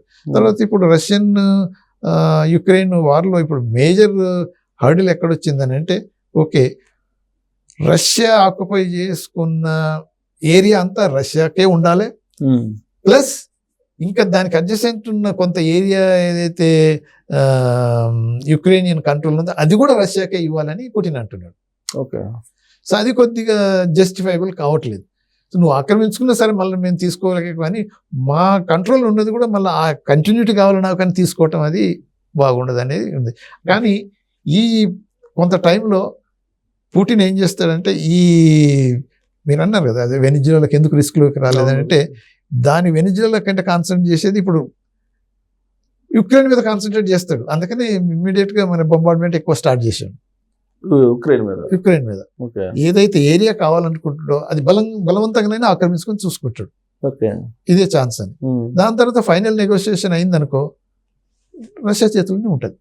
Okay sir. ఇప్పుడు యూరోపియన్ కంట్రీస్ ఏమో ఉక్రెయిన్ రష్యా వార్ జరగాలని కోరుకుంటున్నాయి, ఇంకొక వైపు ఏమో ట్రంప్ వార్ని ఆపేయాలని ప్రయత్నం చేస్తున్నాడు. ఏంటది కాంట్రడిక్షన్? అంటే ఇప్పుడు ట్రంప్ చూసేది ఏంటంటే only American interest, okay, Europe గోలిమారు ఏదైతే మాకేముందన్నట్టు అది. తర్వాత యూరోపియన్స్ ఏంటంటే Russia is a threat, major threat. ఈరోజు యుక్రెయిన్ ఆకుంటే ఇప్పుడు తర్వాత చుట్టుపక్కల ఉన్న ఇప్పుడు పోలాండ్ కాంచి మొదలు పెడితే, పోలాండ్ ఒకప్పుడు ఇది వార్సా ప్యాక్ట్లో అదంతా ఇటువైపు ఉన్నది, కానీ సరే ఆఫ్టర్ డెవలప్మెంట్స్ సోవియట్ యూనియన్ డిస్గ్రేట్ అయితే చాలా మార్పులు వచ్చినాయి. సో ఈ అదర్ యూరోపియన్ కంట్రీస్కి ఏంటంటే మన నైబర్స్ ఎవరైతే ఉన్నారో రష్యాకు మేజర్ థ్రెట్గా వాళ్ళు ఫీల్ అవుతున్నారు. యుక్రెయిన్ కనుక ఇప్పుడు ఆక్రమించుకున్నట్టయితే నెక్స్ట్ మన వైపు కూడా వస్తారేమో. ఇప్పుడు ఈ లాటిన్ అమెరికాలో ఇప్పుడు ఎలానైతే వెనిజువలా అయిపోయిన తర్వాత మళ్ళీ ఇప్పుడు కొలంబియానా క్యూబానా ట్రంప్ కన్నా అక్కడ పడ్డదా అన్నట్టే వీళ్ళు నెక్స్ట్ ఇప్పుడు ఫిన్లాండ్ ఉన్నది, వాళ్ళు భయపడుతున్నారు. ఇప్పుడు ఇది వేరియస్ అంటే ఇటు రాకపోవచ్చు, ఎందుకంటే సిఏఎస్ కంట్రీస్ అండ్ సిఏఎస్ అంటే బ్రేక్ అవే ఉన్నాయి కదా. ఇప్పుడు అజర్బైజాన్ కూడా కొంతవరకు ఒకప్పుడు ఏదో కొద్దిగా ప్రాబ్లం అనిపించేసింది. సో ఈ చిన్న చిన్న ఏవైతే ఉన్నాయో వాళ్ళకు కూడా భయం పుచ్చుకుంది, రేపు ఎవరిని తీసుకుంటాడని. ఇక పోలాండ్ అయితే చాలా భయంతో, ఎందుకంటే వాళ్ళు అప్పటికే కంప్లైంట్ చేశారు ఏంటంటే ఎయిర్ స్పేస్ ను వైలేట్ చేస్తుంది రష్యా అనేది కంప్లైంట్ చేస్తుంది. అదే ఇటువంటి చిన్న చిన్న కంట్రీస్, చిన్న పెద్ద నైబరింగ్ కంట్రీస్, పెద్ద కంట్రీ చూసిన తర్వాత ట్రంప్ ఇప్పుడు ట్రంప్ గ్రీన్లాండ్ మీద సైనిక చర్యకి పాల్పడే అవకాశం ఉందా, లేదంటే ఇప్పుడు కొద్దిసేపటికి ఆయన అనౌన్స్ ఏం చేశారు అంటే $1,00,000 నుంచి $5,00,000 అక్కడ ఉన్నటువంటి పీపుల్కి ఇస్తామని చెప్పి అనౌన్స్ చేశారు. అలా తన వైపు తిప్పుకునే అవకాశం ఉందా, లేదంటే సైనిక చర్య జరుగుతుంది? ఇప్పుడు అదే ట్రంప్ మల్టిపుల్ స్ట్రాటజీస్ పెట్టేసిండు, ఎలా అయినా గ్రీన్లాండ్స్ ఆక్రమించుకోవాలి, గ్రీన్లాండ్స్ అమెరికా చేతిలోనే ఉండాలి అనేది మాత్రం డిసైడ్ చేసుకున్నాడు. అయితే అది సాధించనీకి లీస్ట్ రెసిస్టెన్స్ ఉంటే బాగుంటుంది అనేది ఒక ఆలోచన. బలవంతంగా తీసుకుంటానని అన్నాడు, ఆక్యుపై చేసేస్తామని. కానీ దాన్ని పర్యవసానం ఎలా ఉంటుందో బాగుండదు అన్నట్టు. ఎందుకంటే ఇప్పుడు డెన్మార్క్ అది నాటో కంట్రీ, నాటో వల్ల ఒప్పంద ప్రకారం ఏంటి, ఒకవేళ దానికి మీద కనుక అటాక్ చేసింది అనుకోండి, అంత మొత్తం నాటో మీద అటాక్ చేసినట్టే ట్రీట్ చేసి మిగతా వాళ్ళంతా సపోర్ట్ చేయాలి. అయితే యూరోప్లో కూడా ఆల్మోస్ట్ స్ప్లిట్ అయిపోతుంది. ఫోర్సిబుల్గా ఆక్యుపై చేసి సైనిక చర్య తీసుకుంటే స్ప్లిట్ అయిపోతుంది. అంటే కొన్ని ప్రో ఉంటాయి, కొన్ని అగ్నెస్ట్ ఉంటాయి. పర్టికులర్లీ ఇప్పుడు ఫ్రాన్స్ అయితే ఇప్పుడు ఈవెన్ వెనిజులా దాని మీద కూడా అపోజ్ చేసింది, సీరియస్గా ఖండించలేదు వీళ్ళ లెక్క, కానీ రాంగ్ అని చెప్పేసినారు మాకు. సో అటువంటి అప్పుడు ఏమంటే మళ్ళీ కొద్దిగా చాలా వరకు ప్రాబ్లమేటిక్ అవుతుందేమో, అంత కాకుండా ఇటువంటి. కానీ డెన్మార్క్ ప్రెసిడెంట్ ఏదో సీరియస్ వార్నింగ్ ఇచ్చినట్టున్నాడు సార్, వస్తే కాల్ చేస్తామని.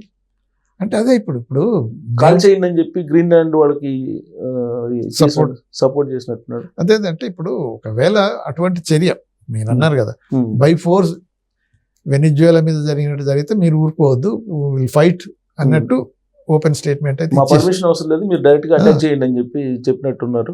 అదే అంటే ఇప్పుడు వీఆర్ ప్రిపేర్డ్ ఫర్ ఇట్ అని అంటూనే ఉన్నారు. గ్రీన్లాండ్ ప్రైమ్ మినిస్టర్ అయినా కానీ, ఇక్కడ డెన్మార్క్ వాళ్ళైనా కానీ ఓపెన్లీ దే సెడ్, ఒకవేళ మిలిటరీ యాక్షన్ తీసుకొని బై ఫోర్స్ ఆక్రమించుకోవాలనుకుంటే విల్ రిటాలియేట్, విల్ రెస్పాండ్ అనేది చెప్తూనే ఉన్నారు. సో అందుకనే ఇప్పుడు మీరు అన్నారు కదా, డాలర్లు ఏముంది ఇప్పుడు, వాడు ఎన్నైనా గుద్దుకోవచ్చు, అదే వచ్చింది ఇప్పుడు. ఇప్పుడు వరల్డ్ రిజర్వ్ కరెన్సీ కాబట్టి మనం ఎక్కువ ప్రింట్ చేసుకున్నాం అనుకోండి, మనం వాల్యూ పడిపోతుంది రూపీ, అందుకని పడిపోయింది కదా. కానీ వానికి అని కాదు కదా, డాలర్ ఎప్పటికీ అలానే ఉంటుంది reserve currency. So 30 trillion debt తోటి అమెరికా డాలర్ అంత స్ట్రాంగ్ ఉన్నదంటే అదే వరల్డ్ వార్ 2 తర్వాత వాళ్ళకి ఇచ్చిన ఆధిపత్యం. ఒకప్పుడు పౌండ్ ఎంతో పవర్ఫుల్ ఉండేది కదా, ఆ స్టేజ్ నుంచి వరల్డ్ వార్ 2లో ఎప్పుడైతే యునైటెడ్ కింగ్డమ్, బ్రిటన్ ఎప్పుడైతే డౌన్ అయిపోయిందో థింగ్స్ చేంజ్ అయిపోయినాయి, అమెరికా చేతిలో పోయింది. తర్వాత డాలర్ అవుతుంది. అయితే కొంత పీరియడ్ తర్వాత ఇప్పటికీ 50% వరల్డ్ రిజర్వ్ కరెన్సీ డాలర్లో లేదు, తగ్గిపోయింది. ఇప్పుడు అదే కదా అంటుంది, డాలర్ లో మీరు చేయండి బిజినెస్. ఇప్పుడు అదే ఫైనల్ గా వచ్చేది ఏంటంటే, ఇప్పుడు ట్రంప్ అమెరికన్ సైక్ అయినా పెట్రో డాలర్ మీదనే ఇంతకాలం పనిచేసింది.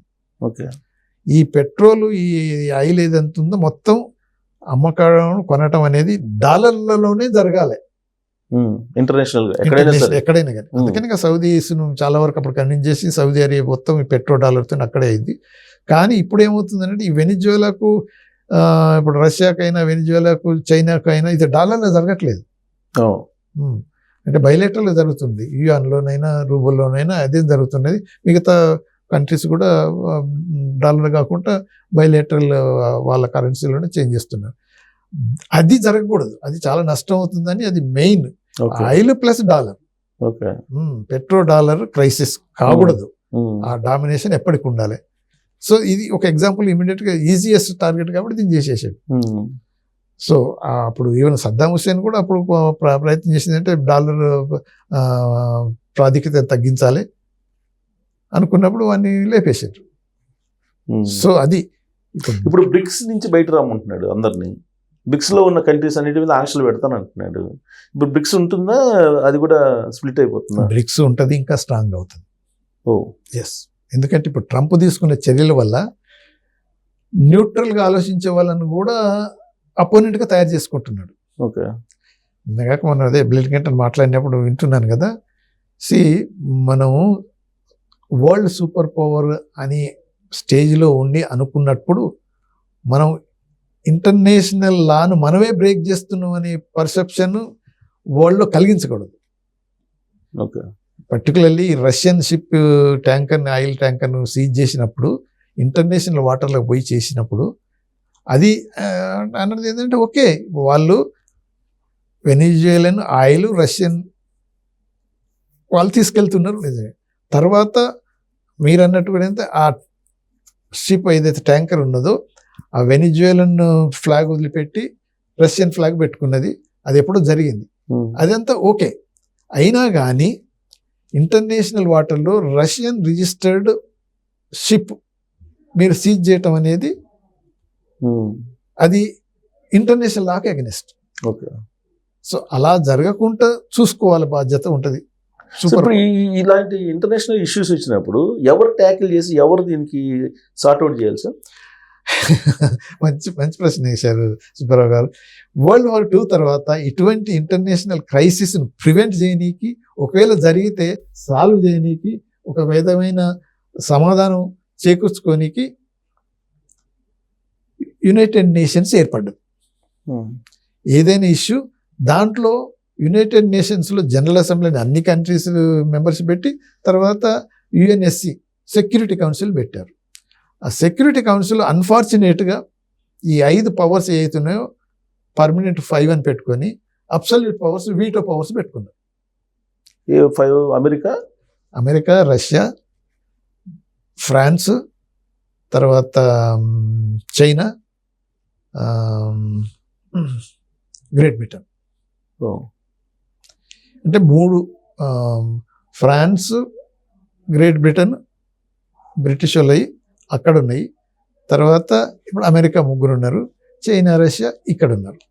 ఈ 5 పర్మనెంట్ 5 వీటో పవర్స్ ఉన్నాయి. నార్మల్గానైతే ఈ వీటో పవర్ లేకుండా ఉంటే మెజారిటీతో డిసైడ్ చేయాలంటే ఇవి ఎఫెక్టివ్ ఉండు ఆ యుఎన్ ఆర్గనైజేషన్. ఓకే. ఇండియా యుఎన్ఎస్సిలో అంటే సెక్యూరిటీ కౌన్సిల్ మెంబర్ కావాలని ఎప్పటి నుంచో ప్రయత్నం చేస్తూ అందరూ అంటాం ఇండియా లేకుండా అసలు సెక్యూరిటీ కౌన్సిల్ నడవటం ఏంటి, వరల్డ్లో శాంతి ఎలా వస్తుంది అంటున్నారు. కానీ ఈ 5 అందరు ఒప్పుకున్నట్టే అనుకుంటే ఎక్సెప్ట్ చైనా ఎలాగా అపోజ్ చేస్తుంది, మిగతా 4 ఒప్పుకున్నట్టే ఒప్పుకుంటున్నారు కానీ మళ్ళీ అది రావట్లేదు. సో ఈ సెక్యూరిటీ కౌన్సిల్ డిసైడ్ చేస్తుంది ఓకే ఈ వార్ సిచ్యువేషన్, తర్వాత ఏది పీస్ అకార్డ్స్ ఏదైనా చేసినా శాంక్షన్స్ ఏదైనా పెట్టాలన్నా ఆ security council UN general assembly కూడా ఒకసారి డిసైడ్ చేస్తుంది. ఇప్పుడు ఆ సెక్యూరిటీ కౌన్సిల్లోనే ఇప్పుడు ఆ దేశాల మధ్యలో కదా వచ్చింది ఇష్యూ. ఇప్పుడు అదే కదా, అందుకని ఇప్పుడు అమెరికాకి అగెనిస్ట్గా సెక్యూరిటీ కౌన్సిల్ మీటింగ్ అయింది నేను కాక మొన్న, కండెమ్ చేసిండ్రు. ఓకే. కానీ అమెరికా దాన్ని వీటో చేసేసింది. వీటో పవర్స్ ఉన్నాయి కదా. అంతే కదా. ఓకే. అమెరికాకి అగెనిస్ట్ ఈవెన్ ఇది ఫ్రాన్స్, ఇంగ్లాండ్, బ్రిటిష్ వాళ్ళు కూడా ఇది జరగకూడదు, ఇలా చేయకూడదు, రిస్ట్రైన్ అని మొదలుపెట్టిన any crisis should be resolved అంటే డైలాగ్ తోటి డిప్లొమసీతో చేసుకోవాలి. కానీ ఇటువంటి రైడ్స్ అటాక్లు జరగకూడదని వాళ్ళు కూడా అంటున్నారు. కానీ ఎవడు వింటాడు? అమెరికన్ ఆ రిజల్యూషన్ ఏ పాటించే అవసరం లేదు. మధురో ఇది డ్రగ్ లార్డు, ఇంటర్నేషనల్ క్రిమినల్, అది అని వాళ్ళు అంటుంటారు. అది అంటే ఏమంటే ఎఫెక్టివ్గా ఉండవలసిన ఒక ఆర్గనైజేషన్ ఇన్ఎఫెక్టివ్ అయిపోయింది. ఎందుకంటే ఈ సిస్టమ్ ఏదైతుందో వీటో సిస్టమ్ పెట్టుకొని ఎవడైనా తనకు అగెనిస్ట్ గా ఓకే అని ఒప్పుకుంటాడు, ఒప్పుకోరు. ఆ 5 కంట్రీస్ ఎవరి క్వాలిటీ వీటో ఉండే నేనే కరెక్ట్ అంటారు కదా. అందుకని అది ఎఫెక్టివ్గా పనిచేయలేకపోతుంది. కానీ ఒక్కోసారి అంటే ఇప్పుడు ఏది ఇరాక్ వార్ జరిగినప్పుడు అన్ని డిస్కషన్స్ అది అమెరికన్ ఎగనెస్ట్గా అప్పుడు రష్యా కొన్ని అబ్జెక్షన్స్ పెట్టినా ఏదో దాన్ని ఏదో చేసి మోడిఫై చేసి చివరికి ఇది అంటే ఎఫెక్టివ్ ఒక రిజల్యూషన్ లెక్క అది పాస్ చేసుకొని వాళ్ళు అమెరికన్ చేయగలిగారు. ఇప్పుడు మాత్రం అమెరికా డైరెక్ట్గా ఏదైతే ఇది చేసిందో దీనికి మాత్రం అది యుఎన్ సెక్యూరిటీ కౌన్సిల్ ఆథరైజేషన్ ఇవ్వట్లేదు. కానీ ఎఫెక్టివ్గా పనిచేయలేకపోతుంది. సార్ ఇక్కడ ట్రంప్ పర్సనల్గా పుతిన్ తోటి బాగుంటాడు, పర్సనల్గా నరేంద్ర మోడీ గారితో బాగుంటాడు. మరి ఈ రిలేషన్స్ ఏంటి? అదే కదా ఇప్పుడు అనేది. Modi is my friend, is a nice man, is a tough guy, అది అంటాడు. మళ్ళీ again I'm not happy with him, you should make me happy అంటాడు. బట్ ఒకటి ఆ పర్సనల్ ఇష్యూస్ ఒకటి, but as a country Russian American relations ఒక విధంగా ఉంటాయి, ఇండో అమెరికన్ రిలేషన్స్ ఒక విధంగా ఉంటాయి. అంటే ఈ అమెరికన్ ఇంట్రెస్ట్ ఎక్కడైనా ఆయనకు ఒక కోటరీ ఉంటాయి, గ్రూప్, వాళ్ళు ఈయనకు అడ్వైజ్ చేస్తారు. కానీ ఓకే వైస్ ప్రెసిడెంట్ అయితే అడ్వైజ్ వినొచ్చు వినకపోవచ్చు, కానీ ఈడు అది కాదు కదా. ఇప్పుడు వాడు గ్రహం ఉన్నాడు, నిన్న కాక మొన్ననే ఇది మాతో ఎయిర్ ఫోర్స్ నెంబర్ 1 ఫ్లైట్లో ఇంటర్వ్యూ ఇస్తున్నాడు, వాడు పక్కకే ఉన్నాడు. We're going to introduce 500% tariff on countries doing business with Russia అని ఎవరు అడిగారు? ఇండియా అంటే ఎస్ ఇండియా ఆల్సో అనేసి ఉన్నాడు. సో ఇప్పుడు ఇప్పుడు ఈ మూమెంట్లో అది ఒక రిజల్యూషన్ పాస్ చేస్తున్నారు, కాంగ్రెస్లో ఇంట్రడ్యూస్ చేస్తున్నాడు బిల్లు. అది కనుక పాస్ చేసి ఇప్పుడు ట్రంప్ సంతకం చేస్తాడు, చేస్తే మనకి 5% వేసేస్తాడు. వేసినా కానీ ఇప్పుడు ఒకటి మనకు ఆల్రెడీ 50% ఇంక్రీజ్ చేయటం వల్ల మన వరల్డ్ ట్రేడు లేకపోతే ఫారిన్ కరెన్సీ ఇవన్నీ దెబ్బతింటే అనుకుంటున్నా ఏం కాలేదు మనకు. వాణిజ్య లాభమే ఉందంట కదా అమెరికాకి ఇండియాకి మధ్యలో, వాణిజ్య లోటేం లేదంట. వాణిజ్యం లోటేం లేదు, మనకి ఎప్పుడు సర్ప్లస్నే ఉన్నది. యాక్చువల్గా మనకు 45 బిలియన్ వర్త్ 50 బిలియన్ వర్త్ మనకే లాభంలో ఉన్నది. అదే చైనాకు చూసుకుంటే 100 బిలియన్స్ చైనాకు ప్లస్లో ఉంది. అలా దానికి దీనికి కంపారిజన్ లేదు. కానీ ఇప్పుడు ఏంటి అంటే రష్యా తోటి డిఫెన్స్ ఎక్విప్మెంట్ ఇప్పుడు ఏదో ఆయిల్ అంటున్నాడు, కానీ ఇప్పుడు S-400 మీద అసలు రష్యా డిఫెన్స్ ఎక్విప్మెంట్ కొనకూడదు, కొంటే మాత్రం మేము ఆంక్షలు పెడతాము అని ఎన్నోసార్లు చాలా బెదిరించారు వాళ్ళు. అయినా కానీ మనం తీసుకున్నాం. అదొకటి ఉన్నది వాళ్ళకి. ఇది డిఫెన్స్ ఎక్విప్మెంట్, వార్ ఎకానమీ వాళ్ళది, అవును. తర్వాత ఆయిల్ ఎకానమీ. దాంతో ఇప్పుడు ఈ రెండిటి ఇంట్రెస్ట్ మేజర్ ఫ్యాక్టర్ ఇటువంటి ఇప్పుడు ఈవెన్ వెనిజువలా ఆక్రమించుకోవడం కానీ, ఇప్పుడు గ్రీన్ ల్యాండ్ మీద పోవటం కానీ, ఇంకో దేశం మీద పోవటాన్ని, తారీఫ్లు వేయటం కానీ, ఏది జరిగినా ఈ ఇంట్రెస్ట్లే మూల కారణం. ఆ ఇంట్రెస్ట్ల ద్వారా అమెరికా గ్రేట్ అగైన్ అవుతుంది అనుకోవటం, తర్వాత ట్రంప్ ఫ్యామిలీ గ్రేట్ అవుతుంది అనుకోవటమే జరుగుతుంది. దానివల్లనే ఇవన్నీ. సార్, చైనాకి వచ్చేటప్పటికి కొన్ని ఆంక్షలు ఉన్నాయి. మనం పెట్టాం 2022 అనుకుంటా, గాల్వాన్లో జరిగినప్పుడు అనుకుంటా. ఇప్పుడు ఆ ఆంక్షల్ని సడలించాలి, రిలాక్సేషన్ చేయాలని ఏదో ప్రయత్నం చేస్తుంది సెంట్రల్ గవర్నమెంట్ అంటున్నారు. అది ఎందుకు చేస్తున్నారు? దానికి అంటే అమెరికాని ఏమన్నా థ్రెట్ ఇవ్వటానిక? అమెరికా అని థ్రెట్ కాదు, కానీ ఇప్పుడు మనకు ఏ కంట్రీ మీద, ఇప్పుడు ఇంక్లూడింగ్ రష్యా ఆల్సో, మనం ఒక దేశం మీద ఆధారపడి మన ఇంట్రెస్ట్ను సాధించుకోలేము. తర్వాత చైనా ఈజ్ నైబర్, బార్డర్, ఇంత పెద్ద బార్డర్, ఇంత డిస్ప్యూట్స్ ఉంటాయి. తర్వాత చైనా ఇప్పుడు biggest, one of the biggest అంటే నెక్స్ట్ అమెరికా చైనాని మన ట్రేడ్ పార్ట్నర్ అవుతుంది. సో ఇటువంటి అప్పుడు మన ఇంట్రెస్ట్ మనం కాపాడుకోవాలంటే కొన్నిసార్లు కొన్ని అడ్జస్ట్మెంట్ తీసుకోవాల్సి వస్తుంది. ఇప్పుడు చైనా రా మెటీరియల్ కొన్నిసార్లు, ఇప్పుడు ఇంక్లూడింగ్ ఈవెన్ ఫార్మాస్యూటికల్స్, మనం ఇంత పెద్ద ఇండస్ట్రీ, ఇంటర్మీడియట్ ప్రోడక్ట్స్ చైనా నుంచి తీసుకుంటున్నాం మనం. అవి కనుక వాళ్ళు బంద్ చేసినప్పుడు మనకు దెబ్బతింటుంది. ఈవెన్ ఇప్పుడు రేర్ ఎర్త్ మెటల్స్ కూడా మన దగ్గర ఇంకా డెవలప్ కాలేదంతా, అక్కడి నుంచి తీసుకుంటున్నాం. సో వాళ్ళు కనుక ఈ సప్లై బంద్ చేసినప్పుడు మనకు ప్రాబ్లం అవుతుంది. ఓకే.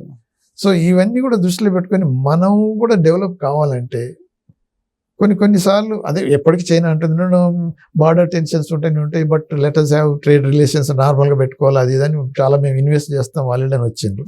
ఆ ఇన్వెస్ట్మెంట్లో సెక్యూరిటీ యాంగిల్లో చూస్తే కొన్నిసార్లు వైటల్ ఇన్స్టిట్యూషన్స్, తర్వాత సిస్టమ్స్ వాళ్ళు క్యాప్చర్ చేసే అవకాశం ఉందని మనం ఈవెన్ టెలికాం ఉందని కొన్ని ఆంక్షలు పెట్టాం, తగ్గించాం.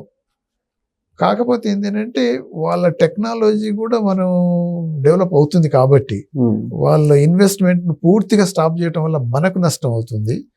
కాబట్టి మనం కేస్ బై కేస్ అంటారు కదా, సో రిలాక్స్ చేయటం మంచిది అనేది గవర్నమెంట్లో ఉంది, మన బిజినెస్ కమ్యూనిటీలో కూడా ఆ ఫీలింగ్ వచ్చేసింది. అందుకనే కొంతవరకు మళ్ళీ రిలేషన్స్ కూడా కొంతవరకు ఇంప్రూవ్ అవుతున్నాయి. ఓకే. ఇప్పుడు మీరు అన్నది ఏంటంటే చైనా ఇండియాను క్లబ్ చేసేసి రష్యా ఆయిల్ తీసుకుంటున్న ఈ మేజర్ కంట్రీస్ కాబట్టి రష్యా వార్ చేయగలుగుతుంది అనేది అయితే బ్లేమ్ జరుగుతుందో, అది కూడా కొంతవరకు ఈ రిలేషన్స్లో చైనాను కూడా కొంతవరకు అకామిడేట్ చేసుకుంటే బాగుంటుంది అనే ఫీలింగ్ కూడా తీసుకొస్తుంది. ఓకే. ఇప్పుడు కానీ చైనా తోటి కలిసినప్పుడు కానీ, లేదంటే పుతిన్ ఇక్కడ ఇండియాకి వచ్చినప్పుడు కానీ, అమెరికా ప్రెసిడెంట్ బాగా అసలు మండిపోయినట్టు పడలేదు. వాళ్ళిద్దరు కారులో కూర్చుంటే ఒక ఫోటో దాన్ని ట్వీట్ చేసి ఆయన ట్రూత్లో పెట్టుకొని చేశారు కదా. డెడ్ ఎకానమీ అంటాడు ఏంటి అసలు ఈ కంట్రీస్ది? ఇప్పుడు ఆయన దృష్టిలో అదే చెప్తున్నాం కదా, except America no other country is equal to America ఒకటి, అనే కాకుండా మళ్ళీ ఇన్ఫీరియర్ టు అమెరికా రెండో పాయింట్. సో ఇక ప్రతిదీ డెడ్డే కనిపిస్తుంది ఆయనకు. కానీ చైనా మాత్రం, అది చెప్పాను కదా, రేర్ ఎర్త్ మెటల్స్ మాత్రం పట్టుకొని బెండ్ చేసేసి. అలాంటి సోర్స్ మనకు లేదా బెండ్ చేయడానికి? అమెరికాని బెండ్ చేయడానికి ఏది ఒకటి చూపించండి, ఎక్కడుంది మనకు? ఇప్పుడు యాక్చువల్గా మనం టెక్నాలజీ ఓకే, ఇప్పుడు ఇంత బిజినెస్ బోల్డ్ అంతా, ఇప్పుడు సర్వీసెస్ సెక్టర్లో కూడా అమెరికన్ కంపెనీస్ బోల్డ్ అంత బిజినెస్ ఇండియాలో చేస్తుంది, లాభపడుతున్నాయి. కానీ మన ట్రేడ్, అమెరికాకు ఉన్న బైలేటరల్ ట్రేడ్ మనం అమెరికాకు కొంత ఎక్స్పోర్ట్ చేయకపోతే, మన ఇప్పుడు ఈవెన్ ఫిషరీస్ అనుకుందాం సింపుల్, ఆ ప్రాన్స్ ఎంతో పంపించేవాళ్ళు, వాళ్ళు ఎంత అంటే పరిస్థితి ఏర్పడ్డది, వాటి మీద తారీఫులు పెంచేసరికి లైవ్లీవుడ్ దెబ్బతింటుంది కదా. ఇటువంటివన్నీ ఇప్పుడు మన డిపెండెన్సీ అనేది కొంతవరకు ఏర్పడ్డది. సో అలాంటి పరిస్థితి నుంచి మనం ఇప్పుడు చైనా ఉంది, చైనా అమెరికాకు అప్పిస్తుంది, గోల్డ్ అంతా అప్పిస్తుంది. తర్వాత ఈ rare earth metals critical items వాళ్ళ చేతిలో ఉన్నాయి, మన చేతిలో ఏముంది? సో అందుకని మనల్ని థ్రెటన్ చేస్తున్నారు అంతే, ఏం చేసినా నడుస్తుంది అనే ఫీలింగ్ ఉన్నది అక్కడ. కానీ భారతదేశం కూడా సార్, భారత విదేశాంగ విధానం అబ్జర్వ్ చేస్తే గతంలో ఎప్పుడు లేని విధంగా ఈసారి మనకు బంగ్లాదేశ్ యాంటీగా ఉంది, నేపాల్ యాంటీ ఉంది, ఎస్. చుట్టుపక్కల అంతా యాంటీ పెట్టుకొని మనం అసలు ఇప్పుడు ఎవరిని నమ్మాలి? ఇప్పుడు అదే ఇప్పుడు మన మోదీ బీజేపీ ప్రభుత్వం ఇంటర్నేషనల్ రిలేషన్స్ లో ఏదో ఇండియా షైన్ అయిపోయింది, ఇది జరుగుతుంది అది జరుగుతుందని ఒక ఏమంటారు మాయ కల్పించారు, కానీ ఆన్ గ్రౌండ్ చాలా డ్యామేజ్ అయిపోయింది ఇండియా ఇమేజ్. అందుకే చూస్తున్నాం కదా, నైబర్స్ యాంటీ ఇండియా అయిపోయింది. దానికి ఎలా అవుతుందంటే, ఒకటి prime minister or head of the state personal views actions, తర్వాత కొన్ని ఇంటర్నేషనల్ డెవలప్మెంట్స్ అలా తయారు చేస్తాయి. ఇప్పుడు ట్రంప్ కూడా అంతే కదా, ఇప్పుడు అన్ని దేశాలు ఎక్సెప్ట్ ఫ్యూ మిగతా వాళ్ళంతా యాంటీ అయిపోతారు ఇప్పుడు. అలానే మన నైబర్స్ కూడా మన మోదీకి అగెనిస్ట్ అయిపోయారు. బిగ్ బ్రదర్ లెక్క ఆయన ఇది ఉన్నాడు అది చేశాడు అని ఏదో ఎగనెస్ట్ కావడంతో పాటు పాకిస్తాన్ తోటి టైఅప్ అవుతున్నారు కదా, నేపాల్, బంగ్లాదేశ్, టర్కీ లాంటి దేశం కూడా ఇప్పుడు వాళ్ళతో టైఅప్ అయిపోతుంది. టర్కీ అంటే మొదటి నుంచి యాంటీ ఇండియాగానే ఉంటుంది. కాకపోతే ఇప్పుడు మనం మళ్ళీ మొదలు పెట్టాం అక్కడ Cyprus, Turkey Cyprus, Greece Cyprus మనం కూడా పోయారు, మన ఏళ్ళు పెడుతున్నారు. తప్ప ఇంతకాలం మనం అది చేయదలుచుకోవడం ఇప్పుడు చేస్తున్నాం. Turkey Pakistan relations total different. ఎందుకంటే టర్కీ కూడా ఏదో మన ఇస్లాంను ఛాంపియన్ గా పెట్టుకొని champion of Islam is Turkey అని పెట్టుకొని అరబ్ నాటో అనేది పెట్టాలని చెప్పి ప్లాన్ చేస్తున్నారు. అదే ఇప్పుడు ఎందుకంటే టర్కీకి మ్యాన్ పవర్ కావాలి. పాకిస్తాన్ లో బోర్డంత మంది ఉన్నారు, వీళ్ళని వాళ్ళు యూజ్ చేసుకోవచ్చు. తర్వాత టర్కీ సప్లై చేసే ఆయుధాలు పాకిస్తాన్కి అవసరం. ఈ మ్యూచువల్ అండర్స్టాండింగ్ తోని వాళ్ళ టర్కీ వాళ్ళ రిలేషన్స్ ఇస్లామిక్ యాంగిల్ తో పెరుగుతుంది. కానీ మన నైబర్హుడ్ లో మీరు అన్నది ఏంటంటే నేపాల్ అండ్ బంగ్లాదేశ్ ఈవెన్ మన వరకు శ్రీలంక కూడా మనకు యాంటీగానే కదా. ప్రతి ఒక్కరు మనకు యాంటీగా అయిపోతున్నారు అంటే something is wrong with our foreign policy. Particular గా ఇప్పుడు బీజేపీ గవర్నమెంట్ వచ్చిన తర్వాత ఇలా టర్న్ అయిపోతుంది. సో దానికి కోర్స్ కరెక్షన్ అయితే అవసరం. ఎక్కడ సార్ ఎక్కడ ల్యాప్సెస్ కనపడుతుంది? మీకు సుదీర్ఘమైన అనుభవం ఉంది దౌత్యవేత్తగా, ల్యాప్సెస్ ఎక్కడ కనిపిస్తుంది? ల్యాప్సెస్ అంటే ఒకటి బిగ్ బ్రదర్ యాటిట్యూడ్ అనేది మోదీ ప్రైమ్ మినిస్టర్ చూపిస్తున్నాడు అనేది వాళ్ళకి వచ్చేసింది ఫీలింగ్. తర్వాత ఈ హిందూయిజం అనేది టూ మచ్ అనేది అదొక యాంగిల్ పెట్టుకోవటం. పోనీ అది ఒక యాంగిల్ పెట్టుకున్నా కానీ నైబర్ ఇప్పుడు హిందూయిజం అంటే ఇప్పుడు నేపాల్ పక్క హిందూయే కదా, అయినా కానీ ఏంటి ఎందుకు అవుతుంది? అదే ప్రజెండా వాళ్ళంతా వచ్చిపోయినారు, మనం ఇండియాకి వచ్చిపోయారు, కానీ వాళ్ళకి ఇచ్చిన ట్రీట్మెంట్ ఎలా ఉంది? మనం ఒక 100 మిలియన్స్ ఇచ్చేసాం, డాలర్స్ ఇచ్చేసాం, నేనేం చెప్తా ఇను అనే పద్ధతిలో కనుక మన ప్రైమ్ మినిస్టర్ మన గవర్నమెంట్ బిహేవ్ చేస్తే వాళ్ళు ఆటోమేటిక్గా యాంటీ అయిపోతారు. ఇంత ఎక్స్ప్లాయిట్ చేసిన చైనా అందరిని ఎక్స్ప్లాయిట్ చేస్తుంది, ఇంక్లూడింగ్ నేపాల్, బంగ్లాదేశ్, ఎవరినైనా ఎక్స్ప్లాయిట్ చేస్తుంది. అయినా కానీ మళ్ళీ వాళ్ళ మాట వింటున్నారు అని అంటే మన యాటిట్యూడ్, మన రిలేషన్ సరిగా లేదన్నట్టే. అంతకుముందు మాత్రం చాలా బాగున్నారు వీళ్ళు. స్లోగా మోదీ వచ్చినప్పుడు ఒకే బాగానే అంత అనుకోరు, కానీ దాని తర్వాత మొత్తం చేంజ్ అయిపోయి యాంటీగా తయారవుతుంది. మన చుట్టుపక్కల కంట్రీస్ బాగాలేవు.